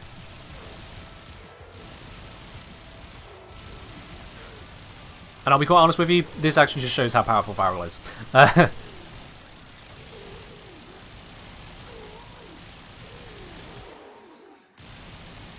You know what? I take it back. Yeah, I take it back. So the only reason to use that is because we're using Blast on the setup. And Blast precludes the Viral. Viral strong. Who knew? What if it went just pure heat? Let's go pure heat. We'll focus it with the Expel Corrupted, because it's only fair, and I think I can get in Anemic Agility for the fire rate.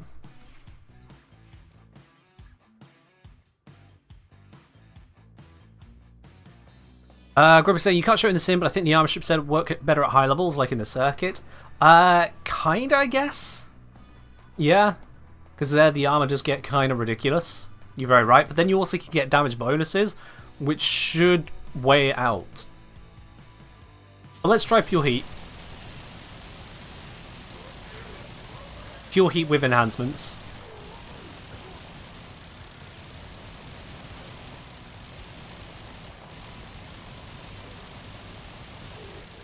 It's slower. It's definitely slower.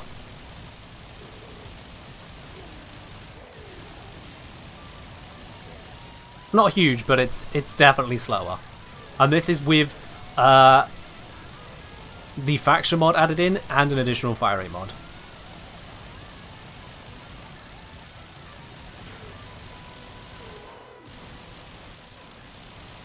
There we go. That was definitely slower.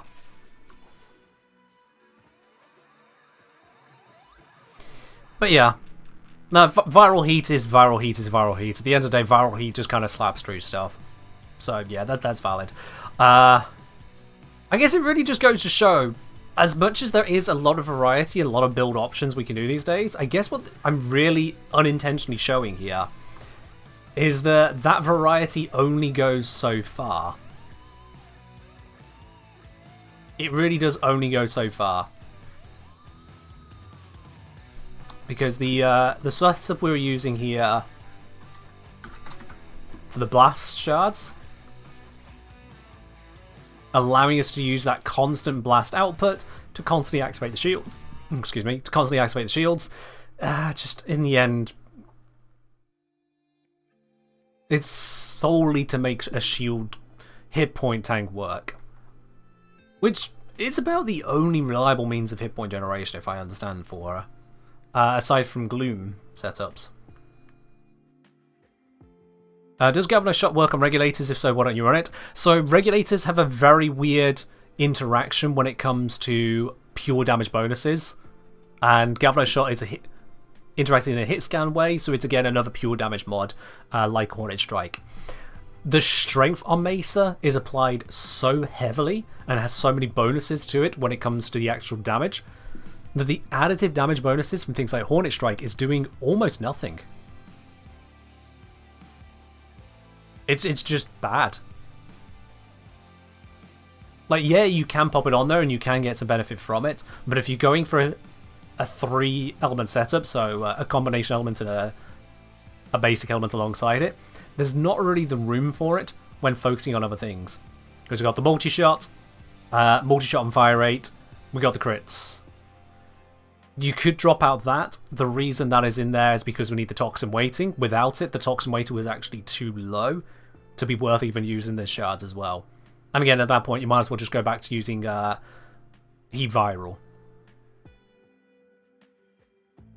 And otherwise, you could slap in a Bane, and that's just going to be even more effective again.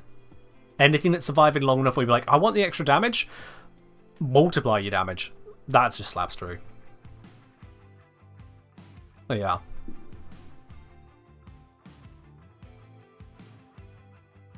At the end of the day, I'll be quite honest, I've been trying to take a positive spin on the Topaz shards, because the last time I looked at these on the last stream, I was very negative about them, and for good reason.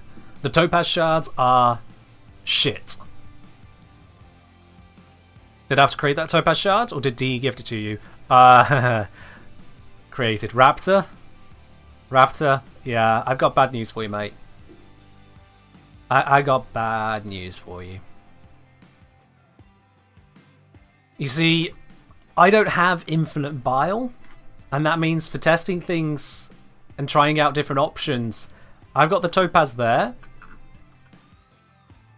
I lost count, but let's see. So I got... No. None of these have them. Let's see. Where is the Topaz? Where is the Topaz? Where are my Topazes? I know they're out there. Oops, it's the wrong line. Accidentally skipped some of these. Equinox, nope. Wisp.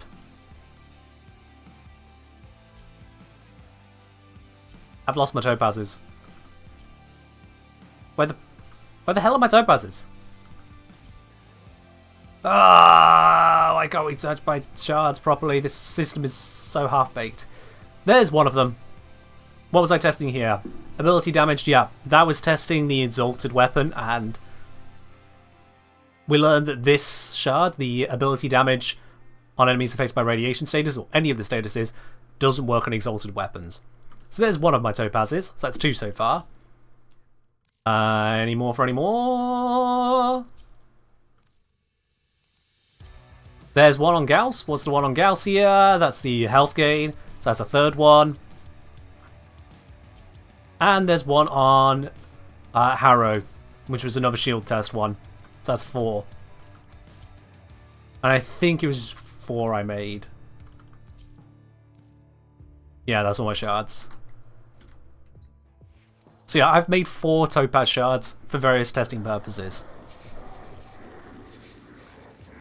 Timothy asks, it's a corrosive damage from green shards on regulators also didn't work. Not corrosive damage, the ability damage on enemies affected by corrosion doesn't work on Mesa's regulators. Yes. Specifically and only that. Whereas the increased max stacks of corrosion status, that does work. Because that is a removal of shackles on you in general. It's not something to do with applying it to a type of weapon damage or ability damage or whatnot. It's weird that the ability damage doesn't apply to the what's it called? Exalted weapons. When what's it? Yeah, when Archon Continuity triggers on Exalted Weapons, and that's applying to abilities. So it's weird that there are these exceptions. Once again, welcome to Warframe. It is consistently inconsistent. There is no logic to it. You can try and find some logic in it, and then you'll look somewhere else and go, oh wait, yeah, there's this other logic for the exact same thing. What's going on here? Because, if we go... Mesa... The setup there, the Archon Continuity, abilities that inflict a toxin status effect will also apply a corrosive status effect. This only applies status effects as a weapon. It triggers this, so it is a weapon ability. But it's not a weapon ability when it comes to the combined Archon shards. At that point it becomes just a weapon. For reasons. Dexpro, cheers. Oh. That's actually the last of my tea. I'm all out for now. We got water. So yeah. Think you will fix that? I have no idea, to be quite honest. This is part of the problem, and why I struggle on which buggy things to cover in Warframe, is because we don't actually know what D's intentions are. They don't explain their intentions in the vast majority of cases. Things come into the game, and whatever the stipulations are, they don't say what those stipulations are in the first place. We only find out later down the line if they patch it. That's when we find out. So for example, melee influence and the dual icon combination, D fixed that. That was unintentional. We've now also found out that air support being free for Eye and the Carl Beacon was unintentional. Despite how long that existed, turns out unintentional, or is now unintentional. But then there's other things, like for example, Galvanized Shot, not working on the Icarius radial damage. That was later declared intentional. And I still don't know if the projectile multiplicative and hit scan additive is intentional or not intentional. There has been no word on that.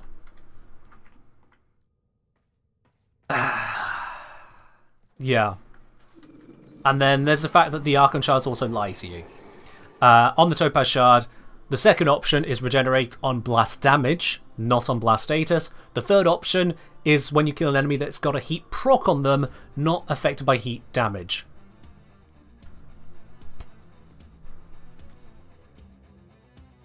Zom, I said galvanized shot, not multi-shot, galvanized shot. It's the galvanized damage mod. Galvanized damage, radial attack.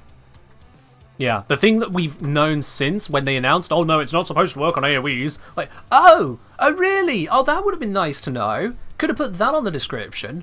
Yeah, it's one of those things. You thrown through a loop. It's fine. It happens. It's Warframe. It's confusing. If you think you understand Warframe, there's a good chance you don't. Even in the patch notes, I was thrown off by... Hang on, wait. Trinity could one-shot a Thumper? How did that happen? And it turns out people were using Well of Life on the Thumper whilst self-staggering themselves to cause the Thumper to suicide. What?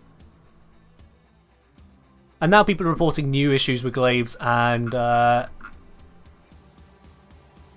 glaives and secondaries. Let me grab the epitaph. Let me take that one actually real quick.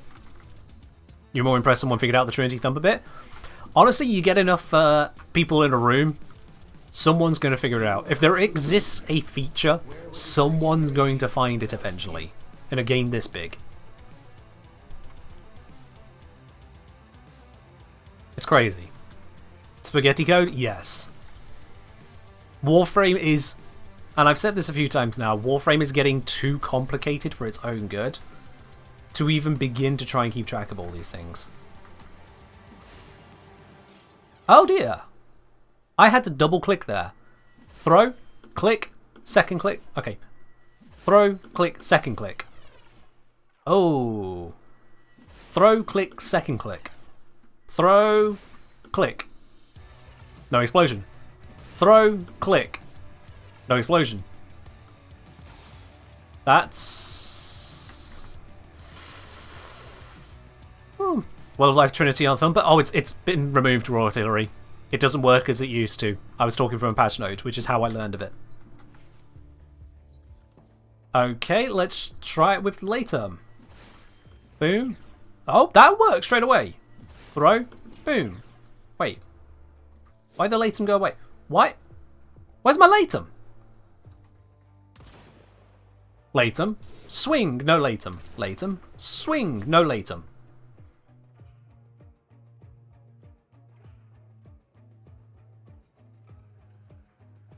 Did they just turn off the dual... Was that the fix? They turned off the dual wielding?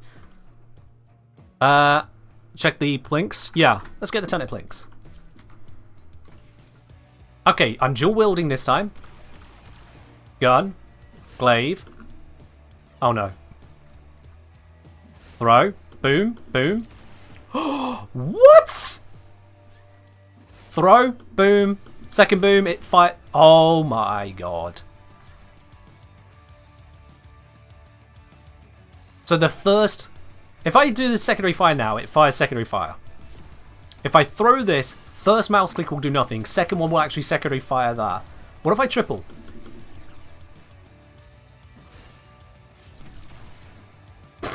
I have to triple click. And then it also secondary fires the pistol. All of this just because they want us to be able to dual wield glaives and pistols. Can someone explain to me why we dual wield glaives and pistols anyway, other than for Dark Sector reasons? Ignoring Dark Sector because making things happen because Dark Sector exists is not a good reason. Is there a reason, a mechanical reason, to equip a pistol and secondary at the same time? Is there something that it does? Prime with viral? You could do that with other weapons.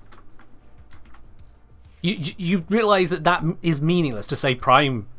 Because look, if I go Epitaph and I go Cronin, look at this. Cronin, Epitaph. Oh, Epitaph, Cronin, Epitaph. They're not out at the same time. I can still fucking prime with it. I can still do the two together. I'm not even swapping. I'm click E, click E, click E, click E.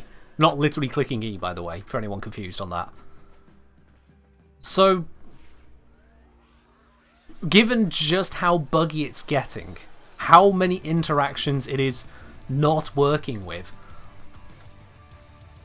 why are these still together? Mechanically, what mechanical benefit does it confer? Because it's not like I can attack with both at the same time. I'm trying to spam click there. The only thing is, throw that, shoot whilst it's out. Which they could just make it where you switch whilst it's out there anyway. And if you do that, well then, screw your heavy attack, you've switched weapon.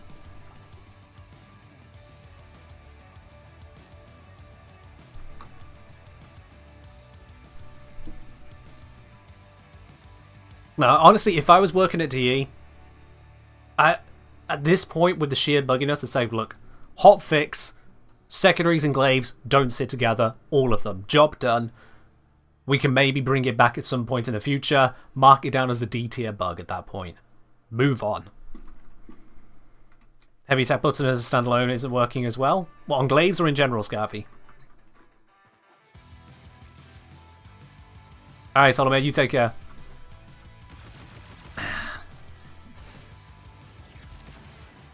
Oh, that time it did the heavy attack and then the charge.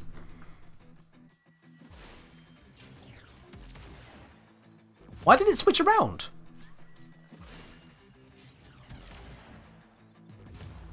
So it's not even consistent? Because previously I was definitely making it where I threw the glaive, first click nothing, second click charge the gun, third click blow up. Now it's first click nothing, second click blow up, third click fire the gun. Oh dear. Wow. Okay, that's something real fucky's going on there. Did it do the heavy attack or did it hit the scenery? I can tell when it's a heavy attack because look, if... Oh. Sorry, I fell off the panel.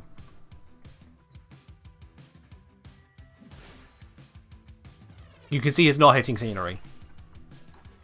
I fell off panel again. Even if I aim at the scenery, you should be able to tell the difference because my combo resets.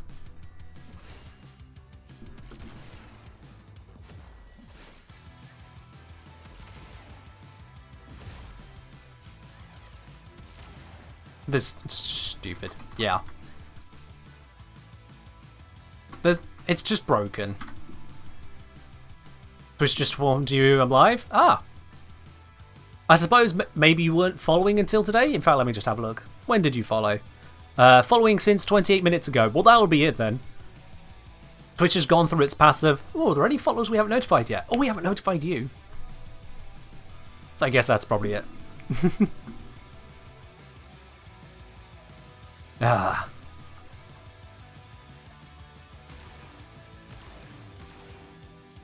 Yeah. Just secondary plus glaive. If I was working at DE, I would just straight up kill that interaction entirely. It's just not worth now. The number of bugs it's creating, and I don't see a mechanical benefit. If there is a mechanical benefit, let me know, but yeah. Yeah, it's like Twitch does Twitch things. It's just Twitch has always done Twitch things. Like Warframe does Warframe things. It's just we can't really put together Bug and Twitch in the same way we put together Bug and Warframe. Bug and Warframe we get Bugframe. But Bug and Twitch we get a mild expletive. And apparently they start bitching about that if you use it too much. So, yeah. Twug. I don't think Twug is really going to convey the message you're looking for there. Twug starts to sound like you're just mispronouncing twunk, and, you know, that's going down an entirely different road.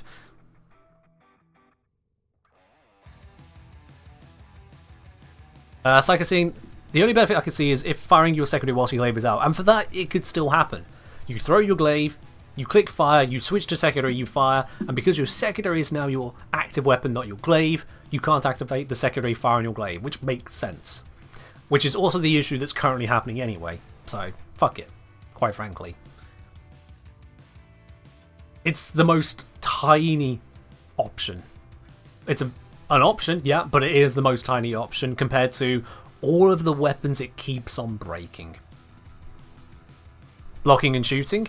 If you're blocking and shooting with a glaive, quite honestly, I think you're looking at the weapon wrong. It's just... Does that even work? Like, if I'm shooting with the plinks, does it actually block? Is that what it's giving us? Creatures you have immortalized would cry out. You want a shield melee, like just a shield? Honestly, I can see that. Sword and shields not functioning that way is kind of wild. I agree on that. Alright. I don't know why I'm grabbing the energy. I don't need the energy. Let's just grab ourselves a single heavy gunner. Let's make that a little bit less lethal.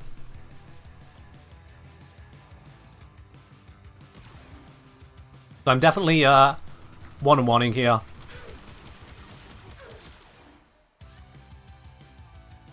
Or shoot me. Okay, yeah. So you can block and shoot simultaneously. Can you? Actually, am I blocking? Right now I'm blocking all the shots. But if I shoot... No, I'm taking damage. No, it doesn't seem to be blocking at the same time. When I shoot, I take damage. When I don't shoot, I don't take damage. No, it's not even a block shoot at the same time. I mean, yeah, you'd have to switch back to melee all the time, but yeah. It's not even the whole time. It's just between shots. So even that's only a half feature. Honestly, I've got no problem with that going. I've got no problem with that going. To allow everyone to use their desired secondary with their glaive, where all of them just work, I'm fine losing the partial block there. Here's Queen. Would I happen to know any good Varuna melee builds? Funny you should ask that. You might want to check out my 2 Varuna guides over on YouTube. Exclamation mark Varuna for the links to those. Alright. I think we've got over pretty much as needs to be gone over on both Mesa and Topaz shards in general.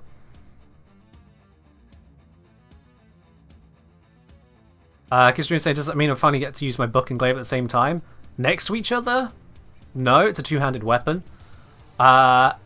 Just have the book equipped and have a glaive equipped, you already can.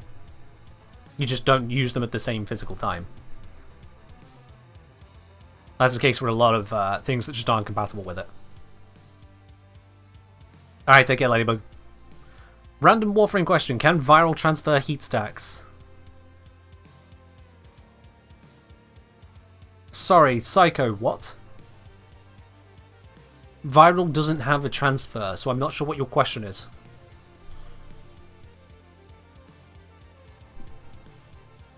Has there been an update to my Burston build since my video? Probably not.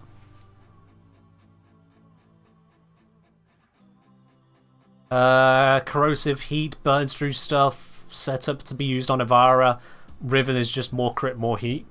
Minor status, but who cares?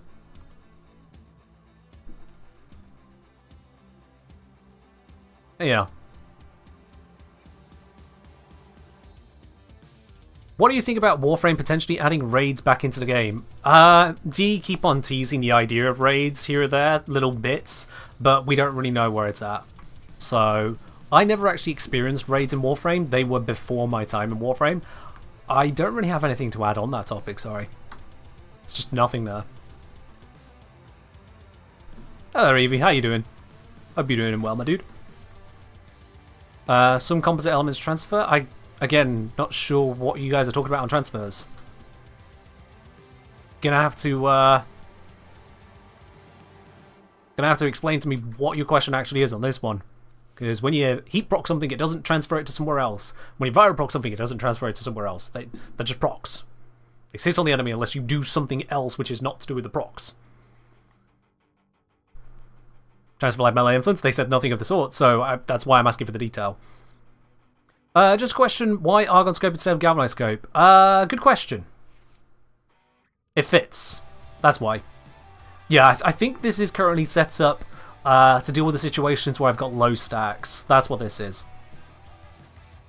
So ordinarily you would want to use the more powerful versions. So you'd want the Galvanized Scope on there, and Serration would switch out for a primed Bane mod, or just a Bane mod in general. Absolutely.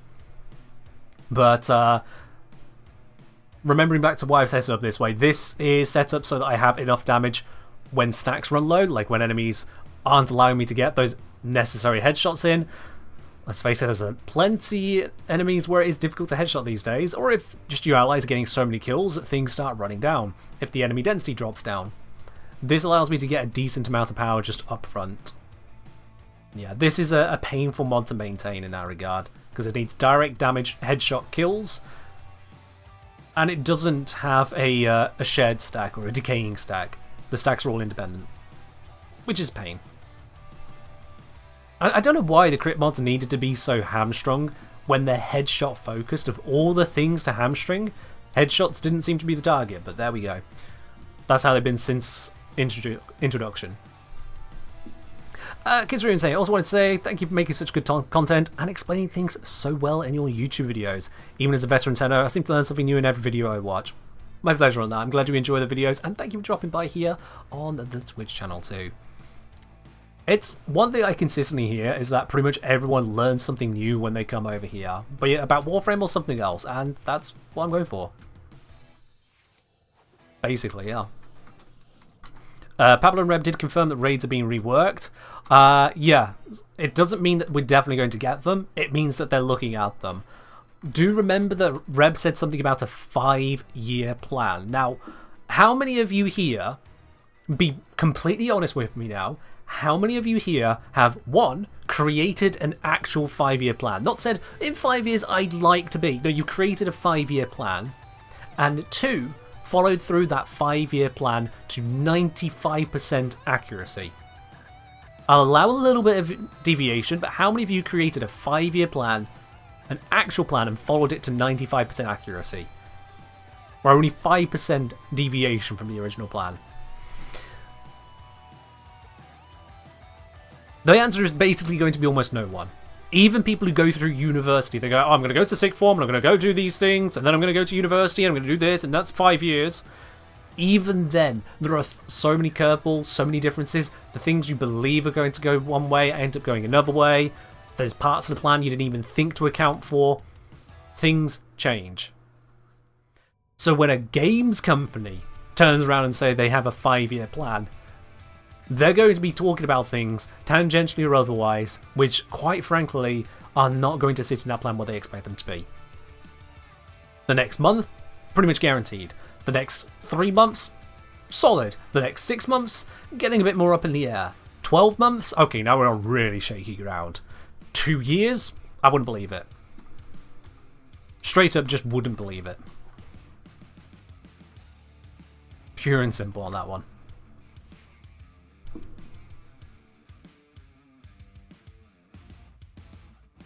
Zom saying, I don't know how to mention my closet to 5-year plans aren't depressing. See, I'm sure that's closest to 5-year plans, but, you know, I'm going to stick with the idea of you having a debate over what to do with your closet within the next 5 years. You're not sure if you need to do a clothing change, or is it maybe coming out of the closet, going into the closet even? Who knows? It feels like the more charitable interpretation, because otherwise, like you say, it becomes depressing to think about. So make light of it. Reality can wait for Alpha Stream.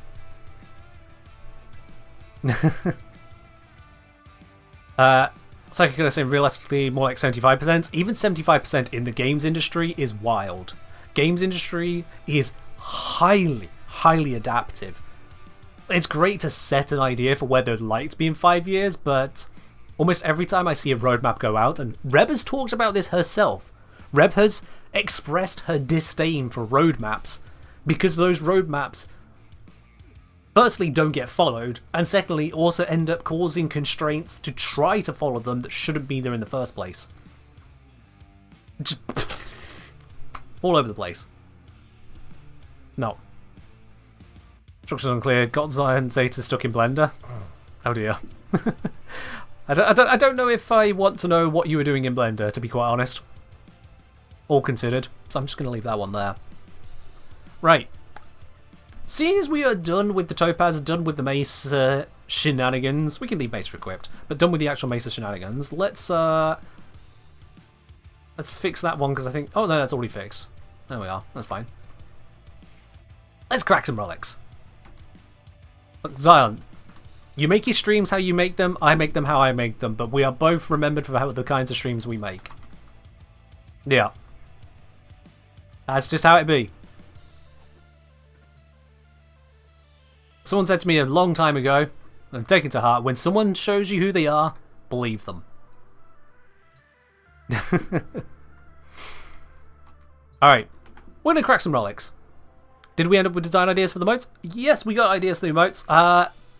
Let me grab that list of them real quickly for you here, before we go into the relics. Boop. Update to Snake Bog. Sleeping Snake, Blind Snake, a Mad Snake, Blushing Snake, Hiding Snake, Dead Snake, an Innocent Snake, Snake with a Halo, Nerd Snake, Crying Snake, Monocle Snake, Love Snake, Sick Snake, Snake with a Notepad, Snake with Cheese, Snake with a Wrench, and some animated ones, if no guarantees on these, but if I can get these to work out. A Ragey Snake, you know, mad but taken to 11. Flashbang Snake for when I do this to you. Haha! Snake with T, Snake waving with its tail, Snake exploding, and Snake Pat. Yes. Snake cheese? Yeah, Snake eating cheese, because cheese comes up a lot. What's up with the snake? The snake. That's what's up with the snake. The snake from the postcard. It's becoming something of an unofficial / official mascot. No shiny donation snake? So I will be looking at the designs for some of these and deciding which ones to also shinify, because we already have a couple shiny emotes on the channel here. For those of you who don't know, we already have these. So I will be looking to have some of these emotes turn into shiny versions for those of you who also generously provide bits to the channel to expand your options there, because we need more gold emotes. But that is only for people who have put enough bits to the stream, like Esprit has. They are very, very restricted emotes. Vanity, exactly, yeah.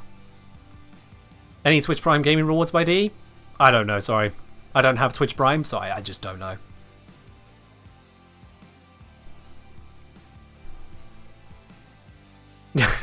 You think Snake Halo will be in a Master Chief helmet? I mean, I see where you're going with that.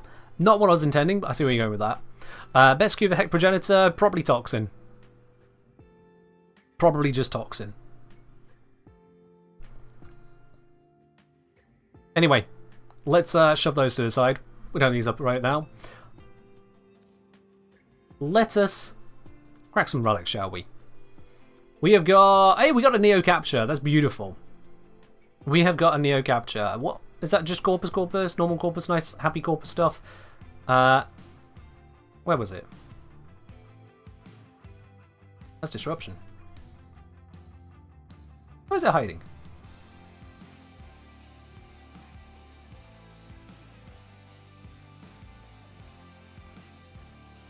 Oh, it's under this. There it is.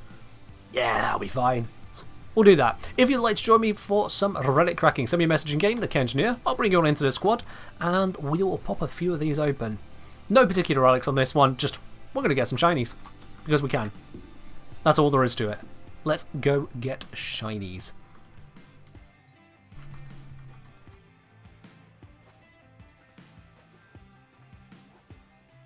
If you don't know how to send me a message in game, by the way, !Doin in the Twitch channel, and it tells you exactly what to do. Timothy, welcome on in. Join the squad. You're welcome there, Vanita. I love your videos. Borrowed your brain for a lot of my MR-let experience. My absolute pleasure on that. Welcome into Twitch as well. Evie, join the squad. Is Crit Furious better than Crit Damage Furious? I haven't looked into it to answer you on that one, sorry. And Scarvy, there we go. That is a full squad. Let's go crack something. Let's go crack something, shall we?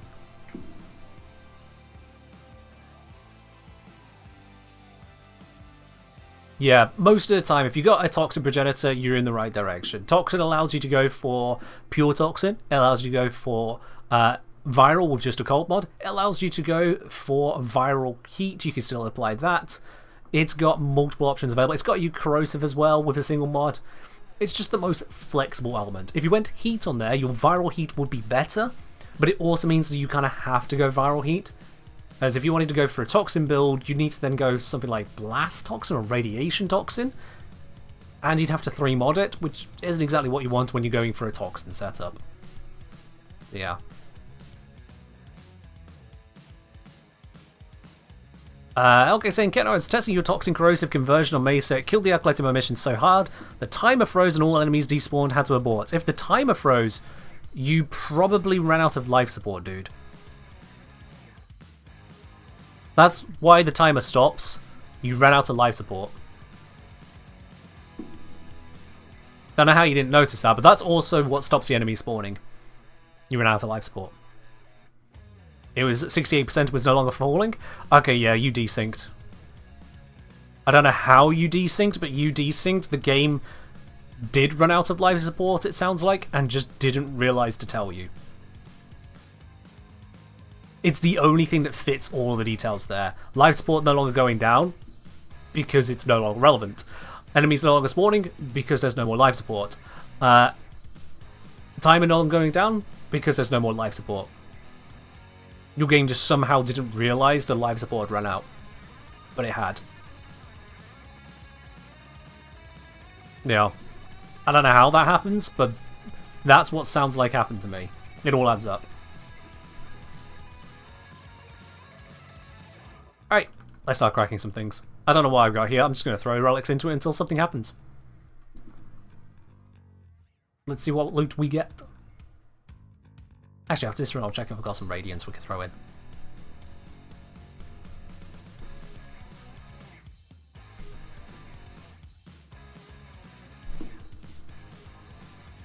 Yeah, random. Little slow on the draw, it's fine. In fact, I'm quite happy here. We've got a mix of people that we don't usually have in squad here. Evie's been around a while. Evie has got a VIP badge next to it after all, so you know they've been around a while. But I don't think I've seen Timothy or Scarvy in squad, at least certainly not until very recently. Let's get cracking, shall we? Also, I still need to do that ribbon at some point. I'll get around to it. Find them and capture them. So I realise I have the wrong weaponry for this.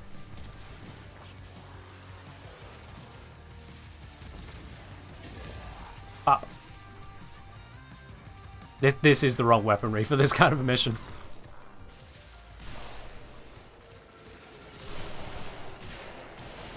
Still, Mesa does Mesa things. Oh!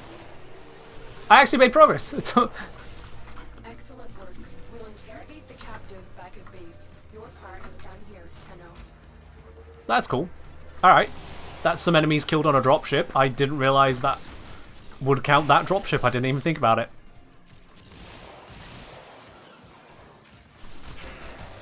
Bloody nullifiers. Immune to being shot by peacemakers. Hacking. I should be over this way. There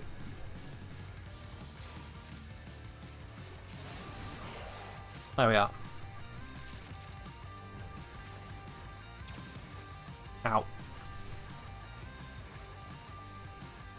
Is there something over here?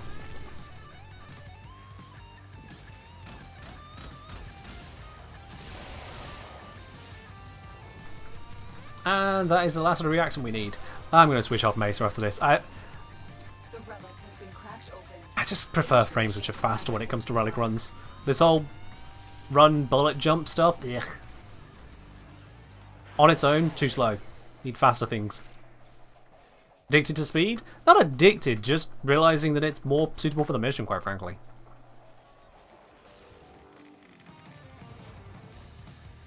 But as I'll get to it next time. It'll be the first time playing with you. Would it be the first, really? Damn. Could have sworn you've been in squad before now. Sure you have. Titania? Oh, no, not gonna run Titania. Titania is too fast.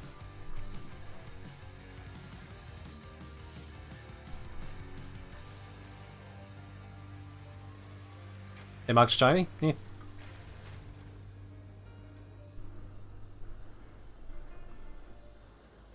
We get the Cora. That's nice.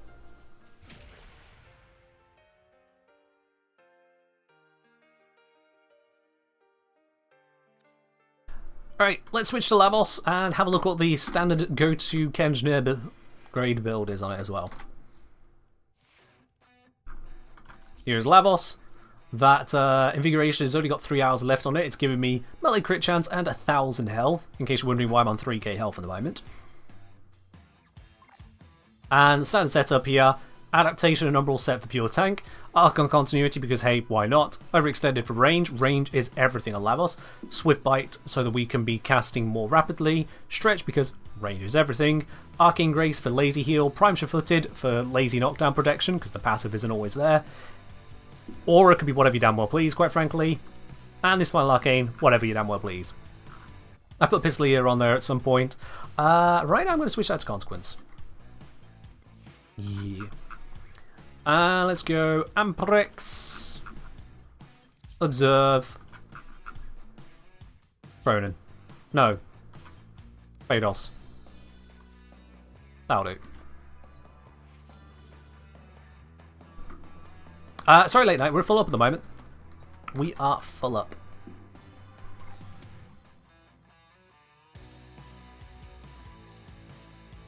Alrighty. Capture, sort by refinement. Ah, we have got a couple radiants going around. Let's crack those, shall we? Just a couple. Volt's been your right frame since Spin Twin days. I mean, that's understandable. Volt is a good all-round frame. Very much so. Amprex build? Let's quickly grab that. See if we've got enough time. Might not have enough time. Get ready your screenshot. Screenshot! We're gone. Am I gay? Yes.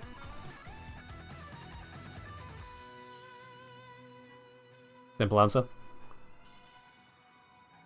Corbin, I think you've been answered by the bot there. We received intel that somebody vital There are no drops on the Warframe category at this point in time. It's not here or any other Warframe channel.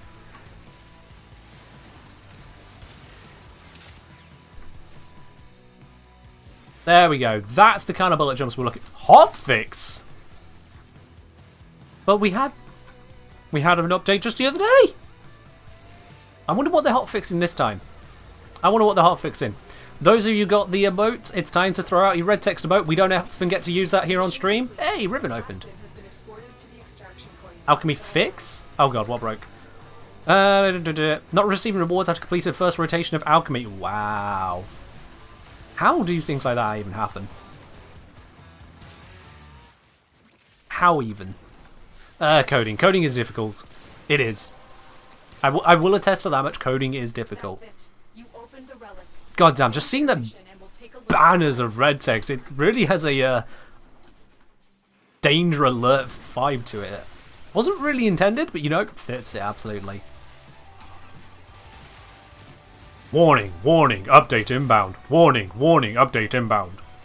Yeah, Vanitas, you kind of need to be a subscriber or unlock the emote to be able to use it. You can't just type it and hope it works. That's not how it goes.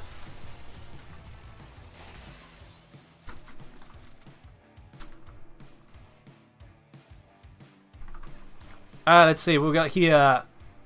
Oh, yeah, I'll take the leisure piece. Right then, so for affected accounts, which download the hotfix and relog should receive an inbox message with not receiving day one rewards. Okay. Hey, Master Engineer, thanks for the videos. A new player, I've been binging, still using Electroframe. I do still use Electroframe. I haven't got it open at the moment. I wasn't planning on doing relic runs at this point in time. What has happened to my ship? Eh. But yes, I do still use Electroframe. Absolutely. Alrighty, squad, we're going to have to drop for now then, because we got a hotfix inbound. But first, Riven. Bollocks. I mean, plus fire rate, plus crit damage sounds great, until you learn what the stinger is. Bollocks.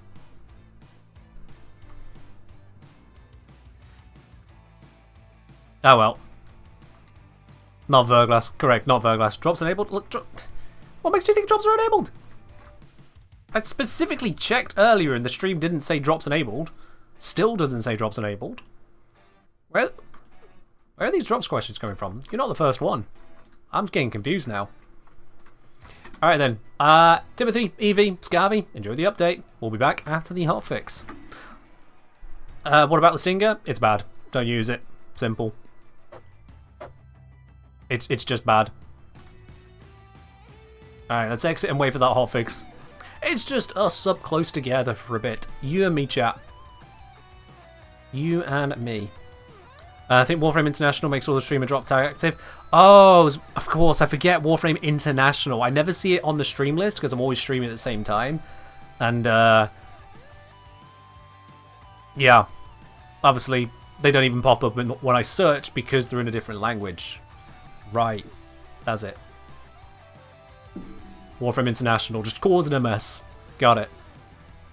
How many credits do you realistically need to not care about credits anymore in Warframe? Depends on where you are in the game, quite honestly, because you spend a lot of credits on a lot of items, including upgrading your primed mods. That costs a lot of credits. So I'd say once you get to 50 million credits, maybe by that point, you won't blink at the cost of things. 50 million. That gives you room for upgrading mods. That gives you room for purchasing all kinds of bits and pieces. Maybe even a couple decoratives here. Arcane Dissolution will certainly smash your cash down if you're not careful. There's credits into transmuting, where you'll want to spend millions as well. So yeah, 50 million I'd say is probably where you could finally... That's 50 million total. That's where finally credits should no longer no longer be an issue for you.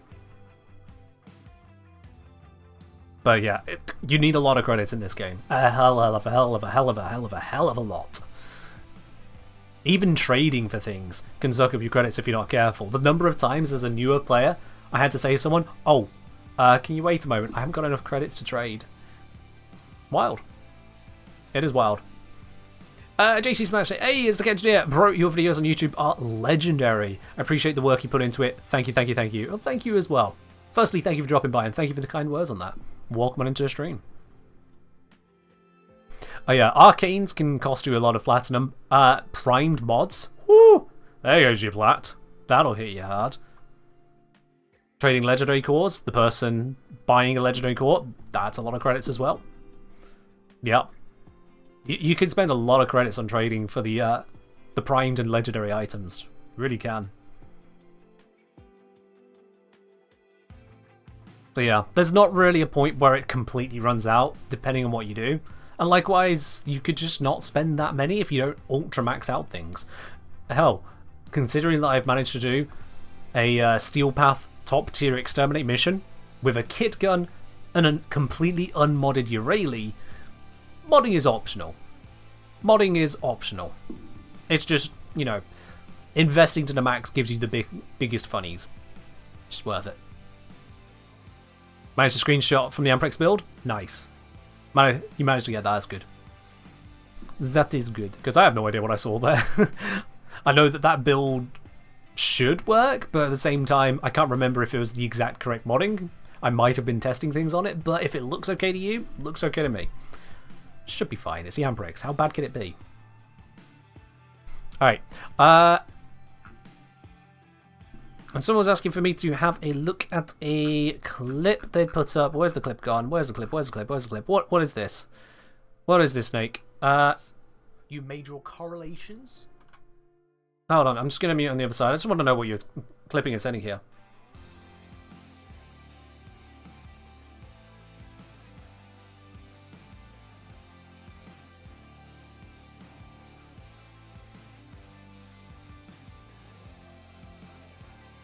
Yeah, I'm not... No, That can stick to being a clip. We don't need to bring it up specifically. Right, okay. Is the update ready for us to go? Can I install it?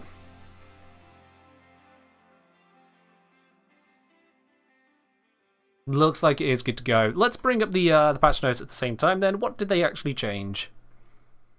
Was it a micro fix or was there more to it? Rewards from Alchemy is reported. Cross-platform stuff. Founders items can be accessed. PlayStation exclusives sorted out. Fixed players are linked to iOS for cross-save, not receiving stuff they should.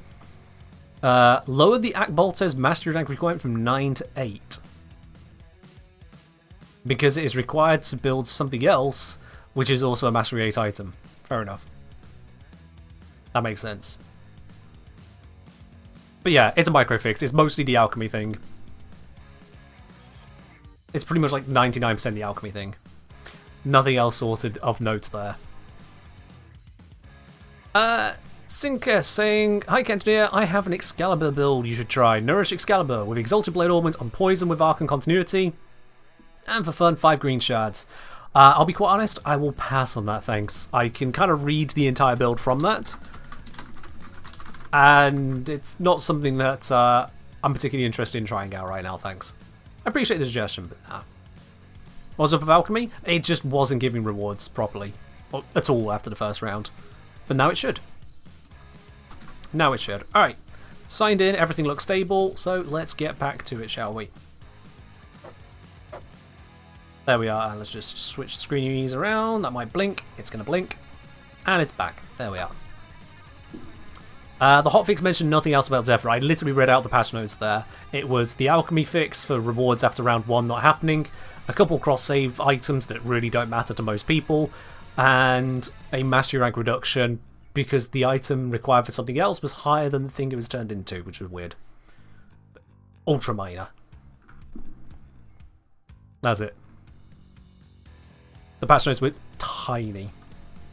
Alright, looks like Evie wants to join back in. Come on in. And that means we've got space for 2 more people. First come, first serve. We're going back to opening up relics. So send me a message in game, the Kentonir. I'll bring you on into the squad and we'll make some more ducats. Or maybe even saleable items. Oh, there we are. We got Concraig and we've got Late Night. There we are then. Sorry, Potato.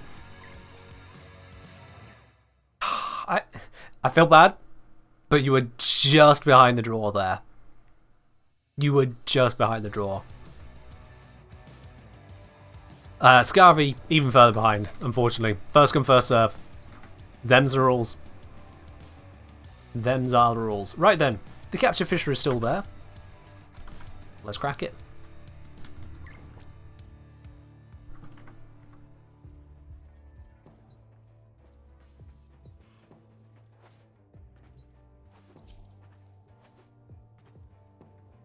Kentonir, may I ask, how do I build my Corvix in terms of stats? What should I focus on building? Strength, duration, efficiency? Thank you for the answer. Sorry, I don't really have a good answer for you at the moment. I've not fully investigated Corvex. There are guides out there, so You are here on a capture mission. I'm going to say that really strange thing of you may want to look elsewhere on that one. And I just don't have your builds for it at the moment.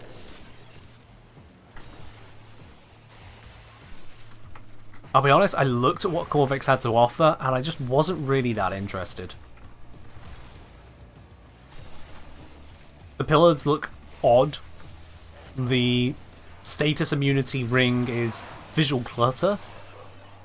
The walls are just weird as a grouping tool of sorts.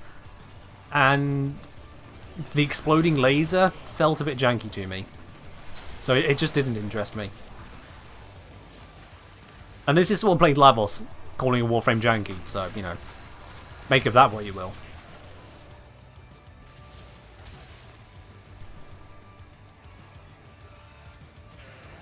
Range and efficiency said to be good. Fair enough. Again, I can't weigh in. That's it. You opened the relic. Someone capturing that one? Yeah, they are. Okay, we're good. Take a look inside. Excellent. Oh, We'll interrogate the captive balls to it. base. Your part is done here, Anna. Gotta ablapinate the area. Ignore your original objective. Leave Alright. nothing alive. We will blapinate. X is probably out this way, so I'm going to force the marker to update, hopefully. I think the exit is out this way. I am correct. And nuke the area. And then the exit should continue not this way, then the other way. Yep, here we go. Because I'm not going back for the enemies behind us when I can go for the enemies in front. Just takes a little bit of map design knowledge. Should continue us this way. This is towards the exit. I may have got here slightly without the kill count needed. Oh dear. Nope, we're okay. Perfectly fine. Perfectly fine. There we are.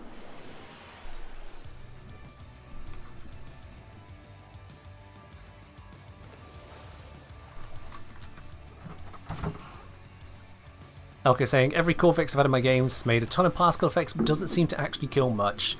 Yeah. Oh wait, core primary optics.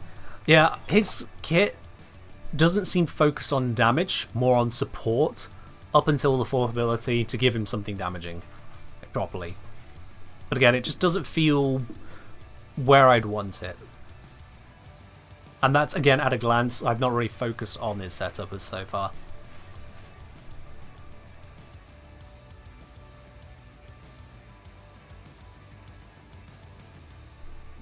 Do I have a degree? I do have a degree.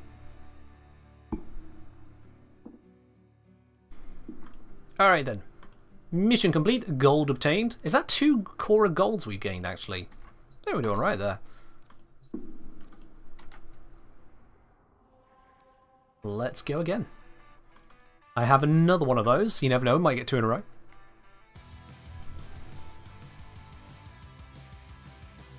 You had a break of 5 years, but you come back. A lot's changed since then. A lot has changed in 5 years. In fact, during the last 5 years of Warframe, some weird nerd popped up into the scene, started making videos and stuff, and then has a channel with 300 people watching it. Kind of weird. Okay, that is brand new cup of tea and it's really hot. Ooh, gonna hold off on that. We received intel that somebody vital to enemy operations is here. Find them and capture them. Force power comes from charging shrinker pillars in large crowds, basically creates a cascade of explosions. Yeah, that's the thing, is the large crowds bit, which limits what the frame can offer.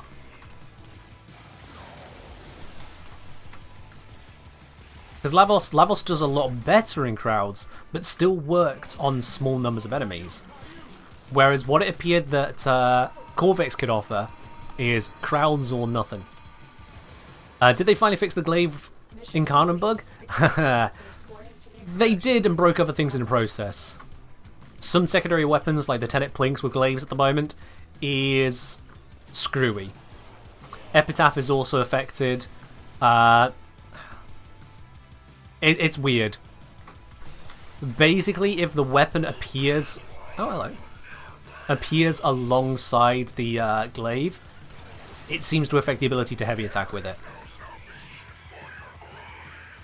Oh, this is for Kayla, is it? Okay, when did I kill Kayla? Oh, that was the Sarin guide. He's finally come after me for the Sarin guide. Wow. Took him a half minute. Where is he? I've got infinite ammo on my Emprex, so come at me. The relic has been cracked open. Finish your mission to find out what's inside. And he's dead. And knocked down. Did we... Nothing? Alright. That was fun.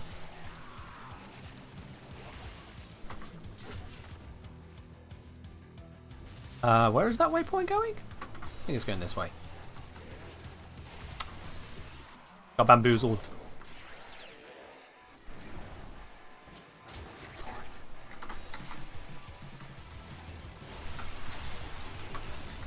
Dash, dash, triple dash. Yeah. Aww. Oh, that was almost so beautiful. And then that happened. Yeah, that's fine. We got there.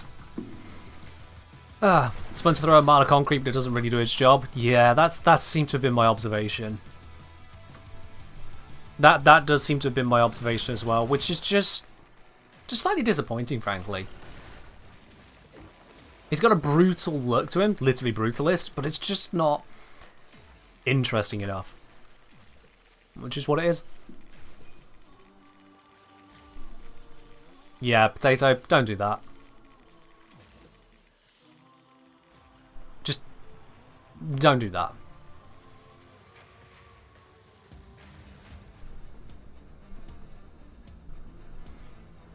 You remember when Stalker appearing was legitimately threatening at least some of the time? I mean, for newer players, it still is. Certainly newer players, first time onto Steel Path, and he appears like, he can be here? Yeah. I think it was the status change to Sentience, which allowed status to apply to Stalker 2, that really killed him.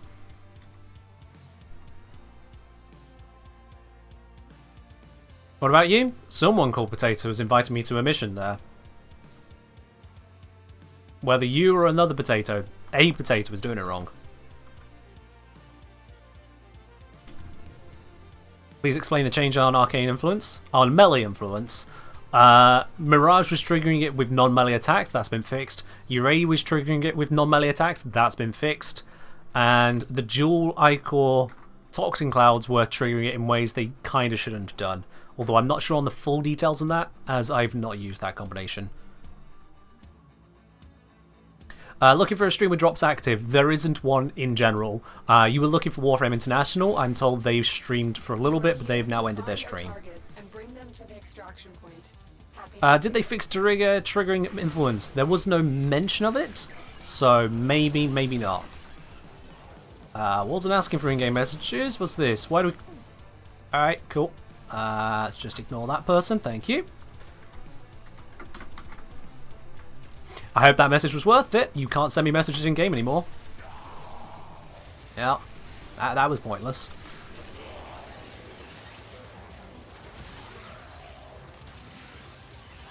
Oh well.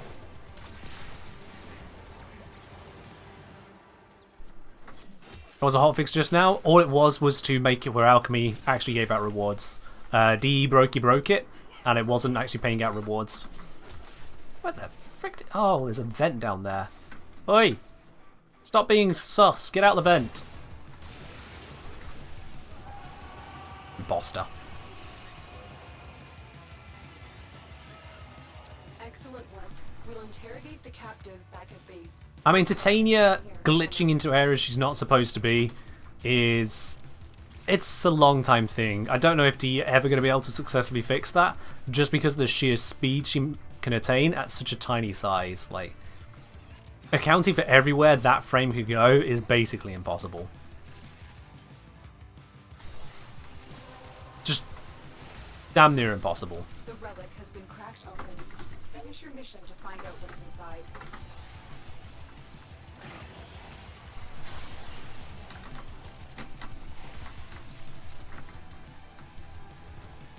Trying to catch up here. After being quite far behind everything else. Mind you, not actually that far behind. There we are, that'll do.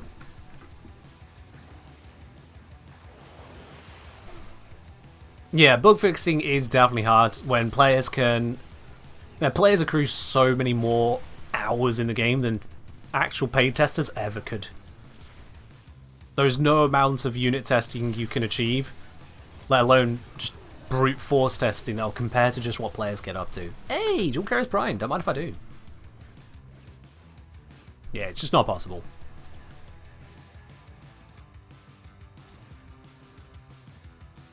Wonder why they don't do more Double Affinity weekends. Burnout. People wait for them, so they play less. Then they go hog during the weekend, burn out, and play less.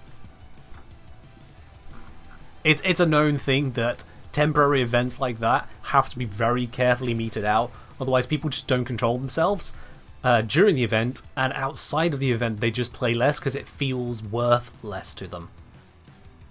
Yeah.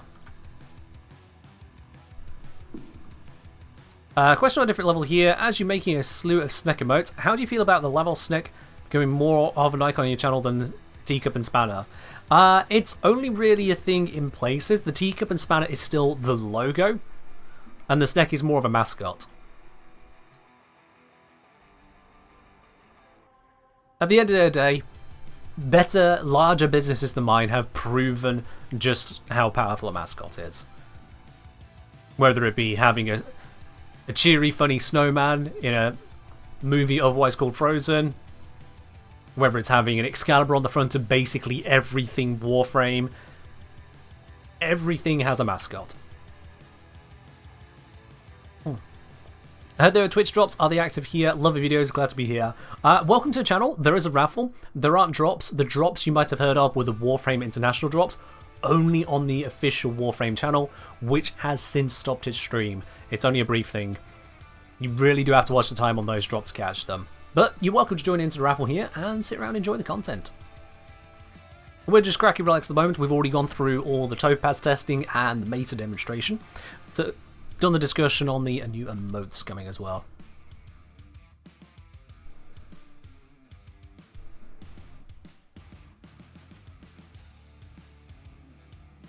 Like the Excalibur engineer, basically. Or the Lavos engineer, but I get where you're going with that, yeah. Zuxi, thank you very much for subscribing with your Prime. Welcome into the channel proper. Enjoy your lovely blue sub badge. Your emotes, which shall be expanding in the near future. Your access to support the T-Lounge, the premium channel on the Discord, that is. And no more ads for you. Which, let's be real, we all appreciate that. Alright. Fingers crossed for some more shinies. We've been getting a lot of nice shinies, but I'm out of Radiant Relics and I'm saving the traces for more important plans. So we're just kind of throwing relics into the grinder at this stage here. But there's a capture, it's nice and quick. Even if we just do it lazily. Wait, is he? That was weird. This is why I probably should have damage numbers on. Topaz testing, not going to come to YouTube soon? Yes. The video that came out yesterday was because I expected the update we got to just kind of get in the way of the tests I had already done. Maybe change some things invisibly.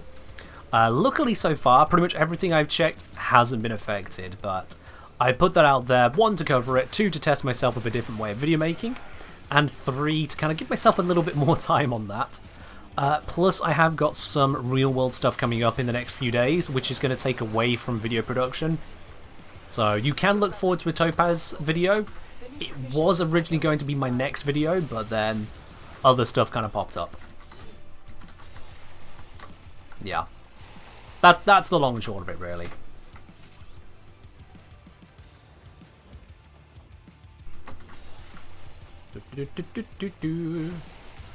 Do you know that double tap mod now works for late stream Incarnon? Yeah, it has for a long while now, but only on direct hits, kind of. But yeah, it has for a long while. It didn't when I did the original video, but there's the comments around that. People going for the Pyrona rather than Magnus. Is that one really valuable then?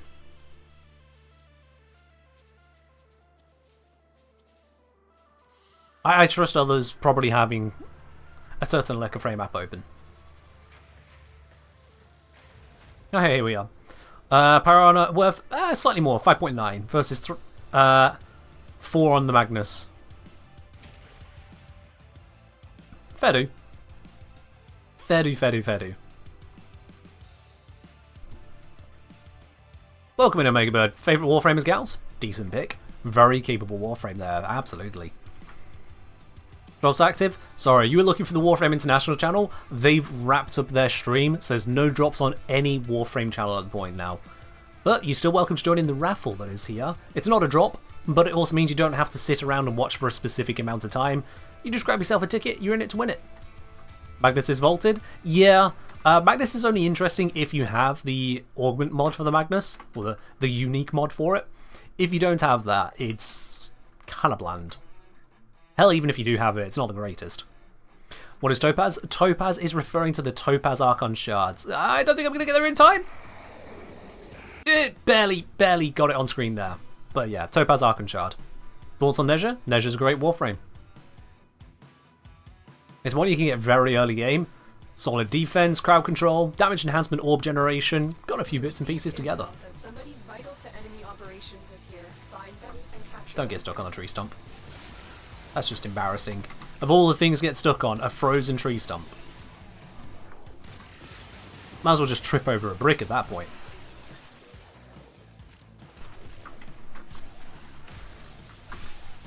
Oops, I managed to jump, do that, and then smack him. There we are.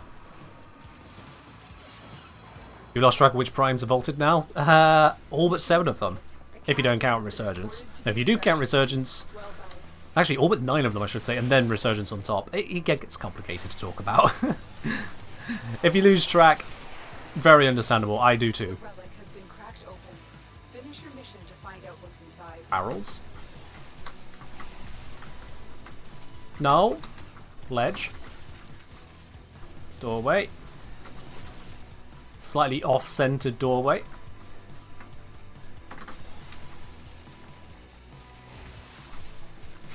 Void slinging there. Look what they need to mimic a fraction of my power.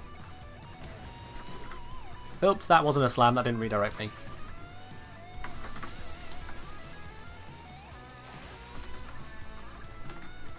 Ah, no! Shit! I'm there.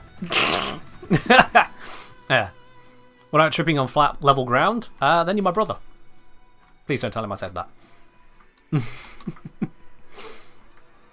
Heard Breach Surge Nezra is a good combo. I mean, Breach Surge, anything is a good combo. Breach Surge is itself the combo. It's a ridiculous ability. It's kind of crazy it still exists as it does.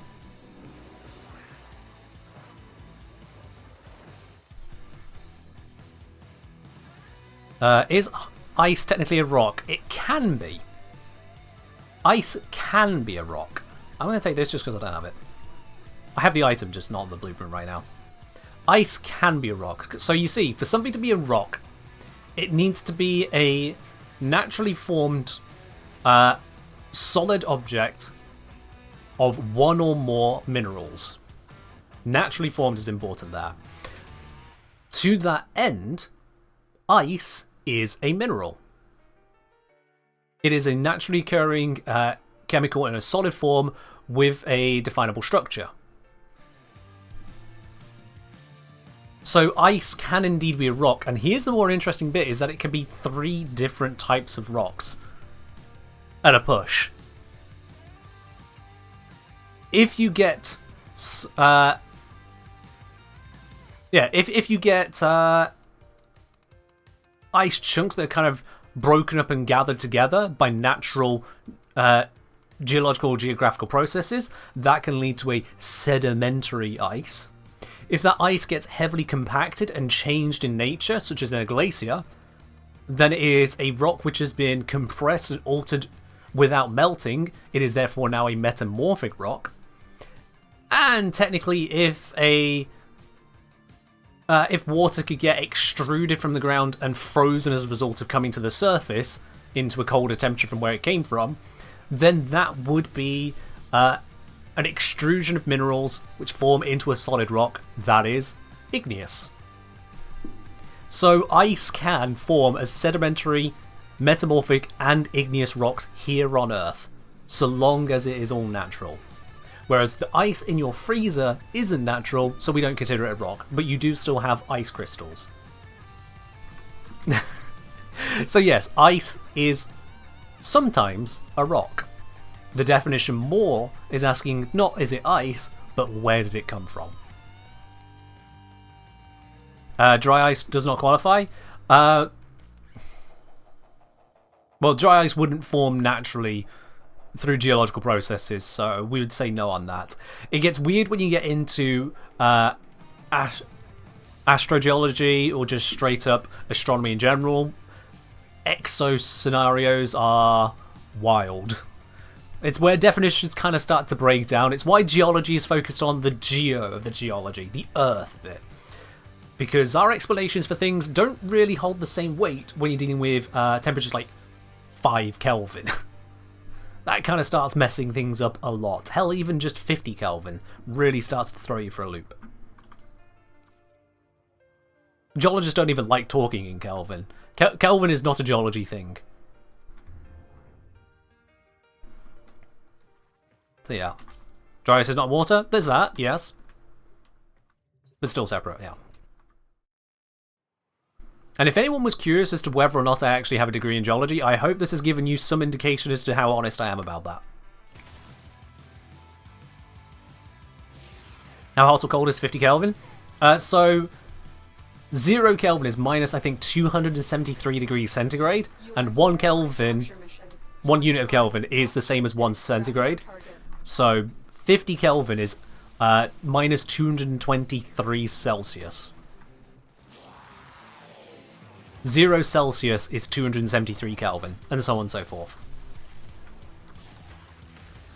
Just gonna cast that ring there. It looks like there's a lot of stuff nearby to just blapinate. AK cold? Yes.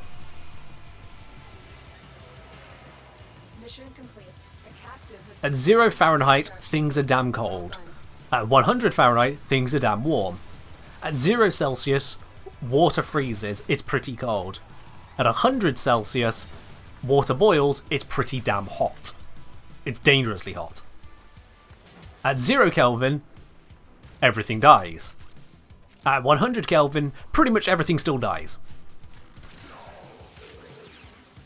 It is a pretty separated thing, but the entire purpose of Kelvin is that 0 is, there is no thermal energy left. 0 temperature. Does not go lower. You cannot go below 0 Kelvin. The very concept of below 0 Kelvin is incorrect. Also, fun fact, it's not degrees Kelvin, it's just Kelvin.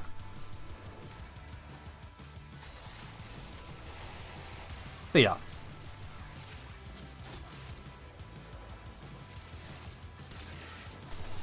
Zero Kelvin is your teammates on defense? Wow. I mean, if it's an Equinox, it's fine.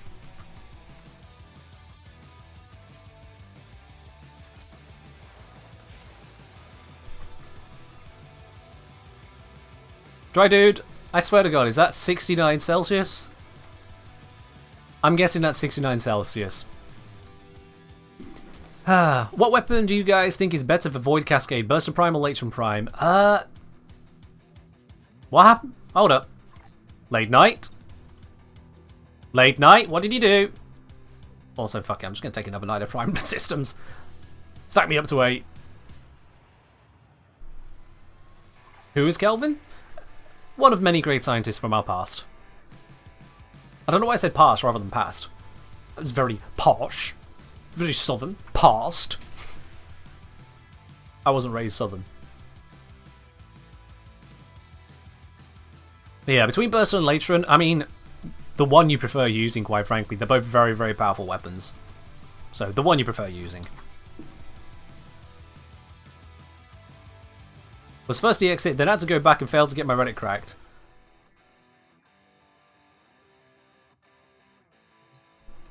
It happened. If someone wants to review the footage and see how badly they screwed up, hey, knock yourself out. Don't. No skin off my back, no sweat. We'll just move on to the next one. All that's left is for the forbidden word. We have an agreed price on this channel. It's 2,000 bits for that. We specifically have an agreed price on that one. Diabetic Coma 307 set the price, and that's the price it is. Hello there, noob. No drops on this channel. You were looking for the Warframe International stream, but unfortunately that stream has ended, so their drops are completely over. There were no drops on the entire Warframe category at this point in time, but you're still welcome to join the raffle here.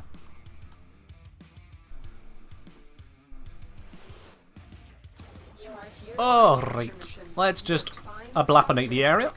I might melt a few things. Those might be too high. Nope, they got blapinated. Just a ring of toxic death. Sounds like a band name.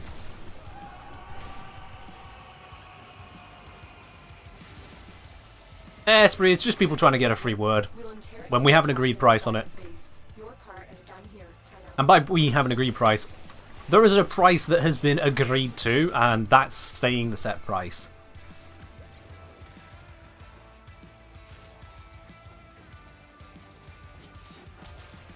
What would it take to form a black hole? For the matter involved to get compressed down so far that every nature of its structure, every atom, every bit of what could possibly hold the pieces apart fails under the sheer compression going on, typically due to gravity. Black holes may theoretically be formable by other means. In fact, I think practically formable by other means, but the standard formation of a black hole is just, there is so much stuff here that absolutely nothing can stop that stuff from being in just the exact same spot.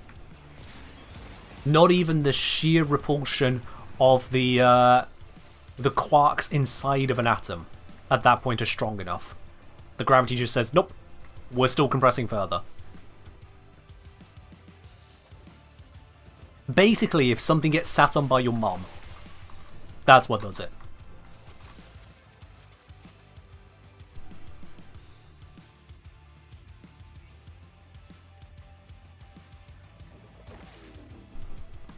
Alright. Everyone's got the reaction this time. We should be good to grab our favourite reward, and we, I'm actually going to grab the Volnus bit. If I grab these common bits and pieces, I'm more likely to finish off sets that can sell more easily.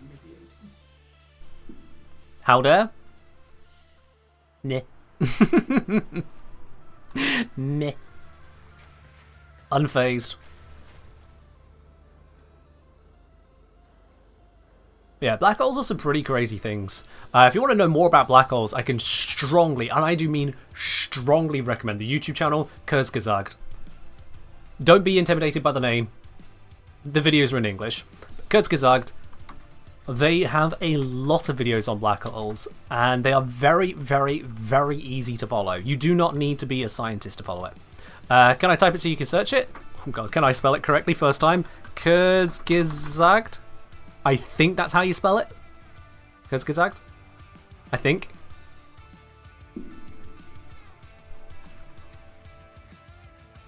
Fair warning, spelling isn't actually my strong suit, so if I got that wrong, whoops. Even in English, I do my best, but words just kind of meld sometimes. Space fascinates you, you'd love to know more about it. Honestly, space is filled with incredible things. It's just, some of the things out there are absolutely mind-boggling. The sheer scale of it, the distances, the fact that space curves. Not like there is a road that you follow around. No, just the very existence, the nature of it itself is just curved in places. You like, what? And it's curved because a thing is there. A thing existing curves it, huh? Or maybe that thing turning really quickly decided to drag space with it? What? Huh? Huh? What? Oh, hey, sculpture. The fact that the majority of the universe is just hydrogen and helium. At least the majority of the matter in the universe. Or the fact that at one point in the universe's past, the entire universe was warm enough for there to be liquid water everywhere. Not that there was liquid water everywhere, but the temperature was such for it. Whereas right now, if you're in space, things are, you know, damn near frigid. The fact that the default state of the universe is darkness, and where it is not dark, it is usually so bloody hot that everything turns into a plasma. We live on a speck of dust, which is the extreme, by being in the dead center of it all. It's wild. Finish your mission to find out what's inside. That we have observations of a star out there, a star so wild that it is a spinning neutron star, a pulsar if you will, that is revolving 716 times a second. Try to fathom that. A whole ass star that rotates 716 times a second. Its equator is travelling at 24% the speed of light. Approximately. What? There are stars which are basically got a core of diamond. What?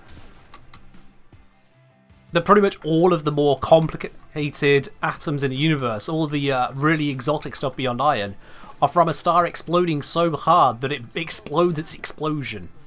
That it rips itself out so hard, it outshines an entire galaxy. What?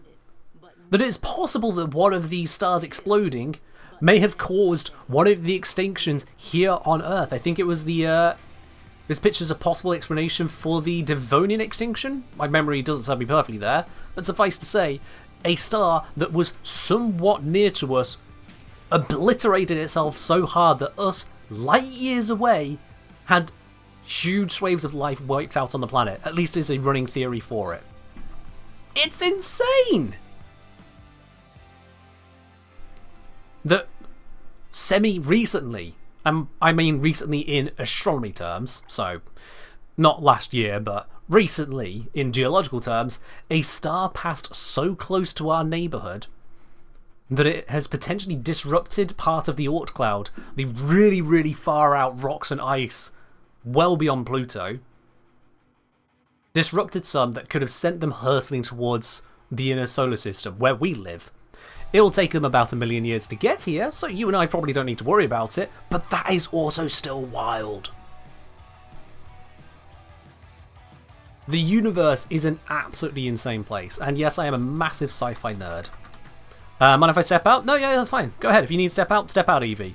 And thank you for letting me know, which means we can invite someone else to join us for our remaining relic run. Send me a message in game, the Kengineer. I'm going to close up all tabs. So the first message to pop up, that's the one. That'd be the one. You got an ad? Best way to avoid ads, subscribe to the channel. Second best way, get Twitch Turbo. Third best way, smile nicely at someone else. But don't go begging in the chat. Have I got a telescope? I haven't got a telescope, no. I've not been into grabbing telescopes and looking up at the sky. I'm more of the theoretical rather than the observational. Because at the end of the day, I know that I'm going to look at points of light, comparatively speaking. That doesn't excite me in the same way as discovering about what's really beyond what I could see. Telescope just doesn't grab me in the same way. Not saying it's wrong, not saying it's not the same for anyone else, that's just my personal preference. I'm more into the science. And even then I struggle to follow a fraction of it. It's wild. Humbug, you really use Twitch, just you saw live after an international stream. I mean, that's valid. And you're always welcome in here. I stream 3 days a week. That is Wednesday, Friday, and Sunday. Always between 7 and 10 UK time. I have a tendency to run past 10 o'clock UK time, but you know, that's showbiz for you, baby. It's just how it is. But yeah. Are the drops still going? Drops are never going on this channel. No, that was on Warframe International. They wrapped up a while ago now. Very sorry you missed out on that. But you can still catch the raffle, as the bot has let you know about.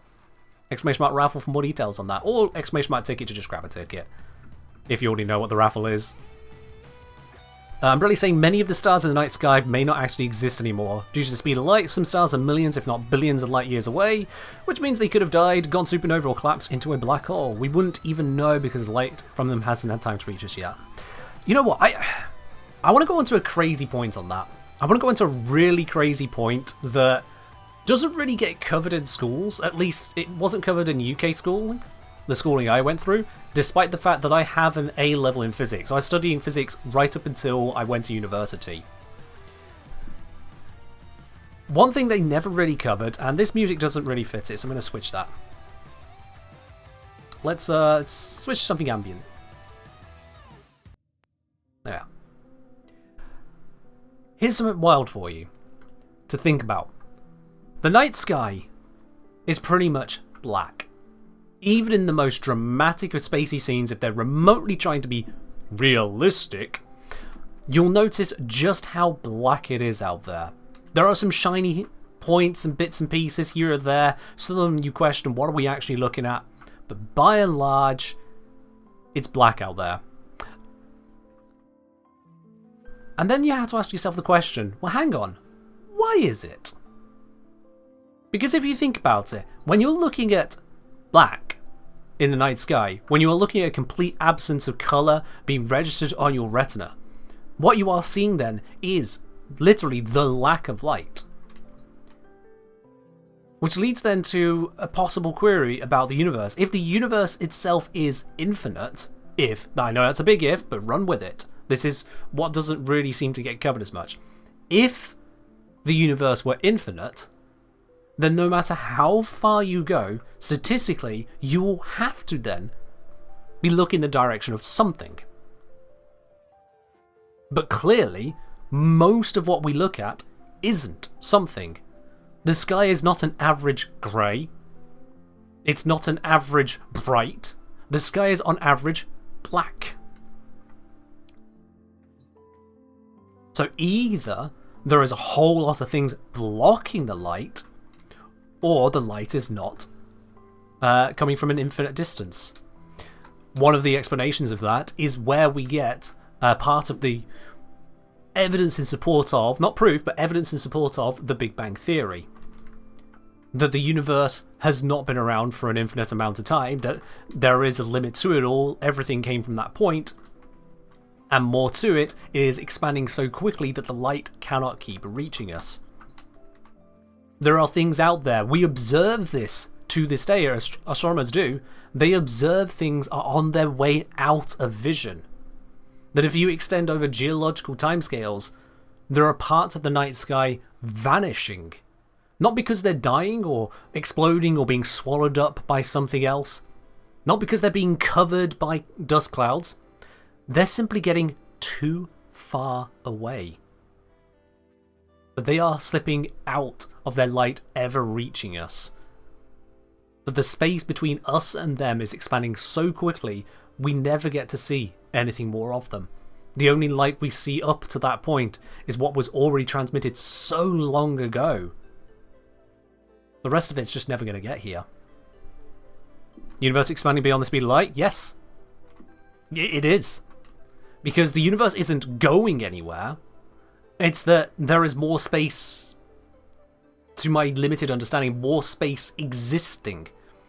It's like if you were to say that the speed of light, have a balloon, a partially blown up balloon, and the speed of light is ant speed, how fast the ant can crawl around the balloon. That would be how fast the ant goes. It can't get any faster, that's just the speed of the ant. Make two dots on that balloon, and have the ant walk between them. You know how fast that ant can cross it. It's ant speed. It moves at the speed of ant from one point to the other. But now have the ant travel whilst you're inflating the balloon. Those points aren't moving. Only the ant is moving. But as the ant goes around the balloon and you inflate it, the distance gets greater. And that distance can get greater faster than the ant can travel. And that is the best analogy I can possibly give you for what is happening out there in the dark. That there is so much, just the fundamental space that I can't give you a better description of because I'm not actually a physicist, I'm just some dude who likes this stuff. That space is expanding, there is more space, there is more balloon between the points. That those ants, those photons, particles of light, simply cannot get to us because the space is growing faster than the photon can travel. And it's wild. That is absolutely wild to me. Cosmo asking, is there a centre of the universe? Is it ever possible to even know where it is? That's a very interesting question. One would imagine in a finite universe, if the universe is finite, that you'll be able to define said universe and therefore there must be a measurable centre, right? Surely. How do you define that? How would you find that? What does the edge of the universe even mean? A universe could be infinite, or it could be finite, but looped such that you do not see an edge. There's not really an answer to that, unfortunately. We don't have the science to express that answer. Zeron asking what's causing it to expand. We also don't have an answer for that. We have observed the expansion. We know the expansion is happening. We can measure it so many different ways to Sunday. There are arguments onto how quickly it's expanding and where it may be expanding in different ways. That's also wild to think about. But why is it expanding? We don't actually have an answer. The science is still out there on it. Science is still being processed. It's just incredible what is happening up there. It is beyond my comprehension, despite my attempts to comprehend it. Truly, staggeringly beyond it. Like, I've bashed my head against various bits of relativity and just not got there. It's wild out there. It's incredible. I love it. Absolutely do. Further question: which is scarier to you, the potential that potential. Which is scarier to you, says Umbrelli? The potential that in the potentially infinite abyss of the universe that we are the only sentient beings, or the potential that there are extraterrestrials out there that are potentially far more advanced than we are? You don't need to keep saying potentially. Because I can quote to you, I believe this was from Arthur C. Clarke. My apologies if I'm wrong on this, but I think it was Arthur C. Clarke. Either we are alone in the universe, or we are not. Both are equally terrifying. They really said it better than I could, so I'm going to take that quote right there. It is wild. Relativity is a head twister? Oh god, it is, yeah. Yeah.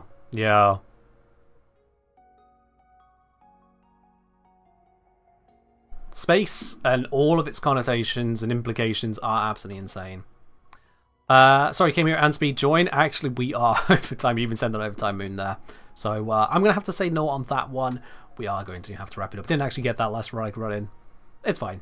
Space is worth talking about. Late night. Come Craig. Thank you for joining in as well.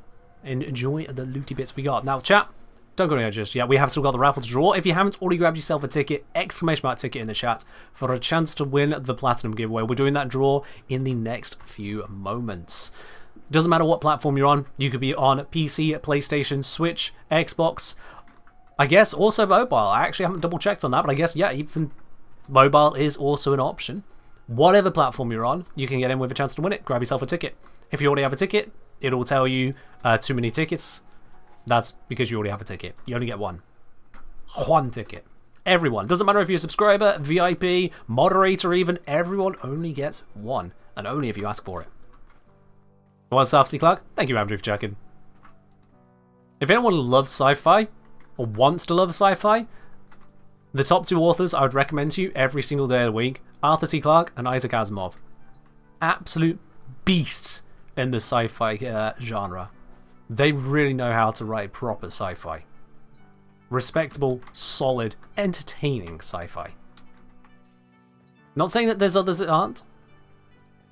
I'm saying those two are my top two recommendations every time. Cosmo, cheers.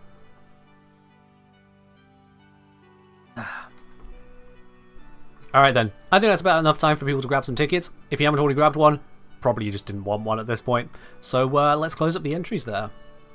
Only one person can be the winner. All the entries are now closed, so it is only going to be one person from that. The winner today of the Platinum giveaway, it's going to be Logical Hater. That's a curious nickname, I will give you that. But Logical Hater, congratulations. You are the winner today. I'll be contacting you shortly after the end of the stream. We'll get hold of your Warframe username, platform, and whether you got cross-save enabled or not. We'll get this sent on over to you there. Congratulations.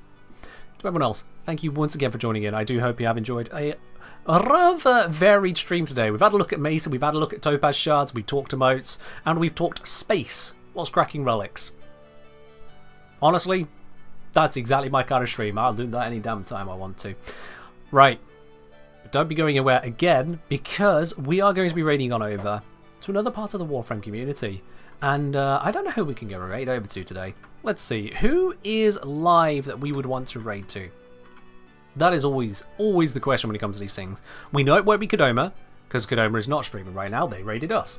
It's probably also not going to be Zion, because they have been hanging out in the chat pretty much the entire time. And asking whether ice is a rock. True, yes, we did also have a bit of geology, didn't we? Yes. There is that. All we have from Lavos getting stuck on a frozen tree. I mean, did it? You're very welcome, Zion. And thanks for sticking around the whole stream. Oh, and apparently my chat turned off and on again. If I miss any messages, I apologise on that. But Twitch decided to just briefly pause the chat. That was weird.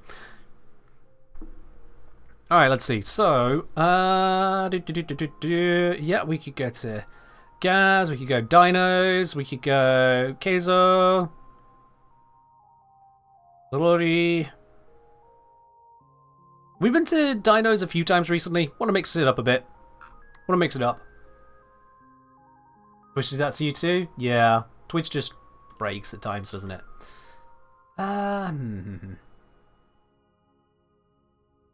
Finally caught a full stream. Nice. Nice indeed.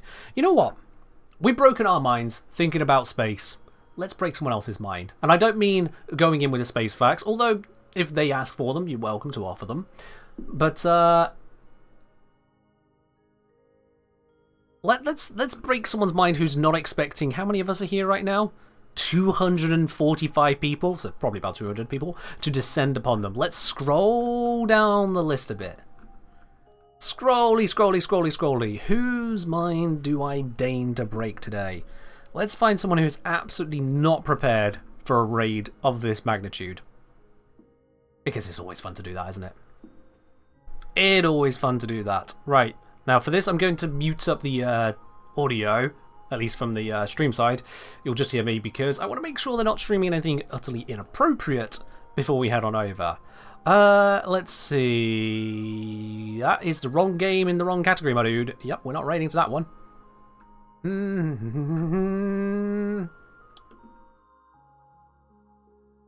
Just check here.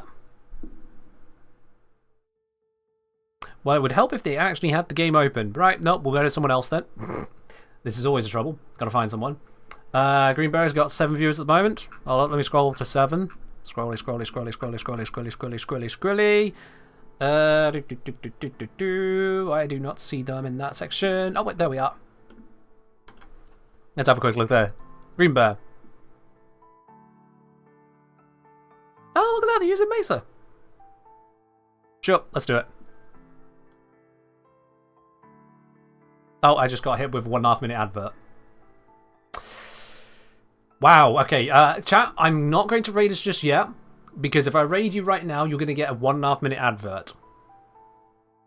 That's going to suck. So we'll sit here for another minute and a half, you know?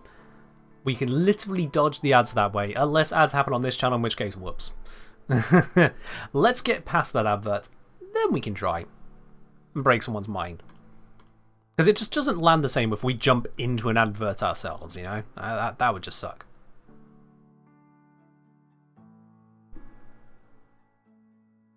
Green Bear, someone you've been to before? Hey, good to know. Good to know on that side. Thank you, Umbrella.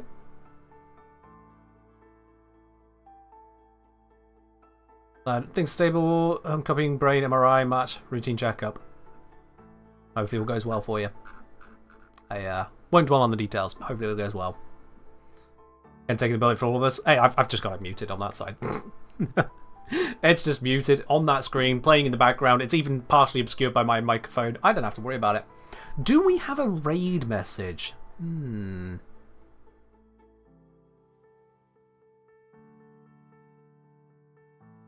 Just praise Clems.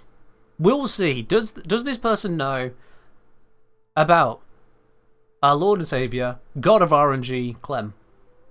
Because it's a known fact, by the way. Yeah, for anyone aware of this, Clem is what dictates your RNG. If you have an altar to Clem, you pray an altar to Clem, Clem will be in your favour and your luck will be better. So, yeah, let's bring some praise Clems. If you haven't got access to the praise Clem emote, you might want to spend some spanners on that right now. But, yeah. Right, we should be able to raid now. The ads are gone. And I think we just got an advert on this channel as well. So now's a good time to just set up the raid and leave. Yeah, we're heading on over. That's all from me today. Thank you very much for joining in. We'll be raiding through to this side. Be on your absolute best behaviour, and I'll be live again on Friday. I think we've got the dev stream then. Till then, bye-bye.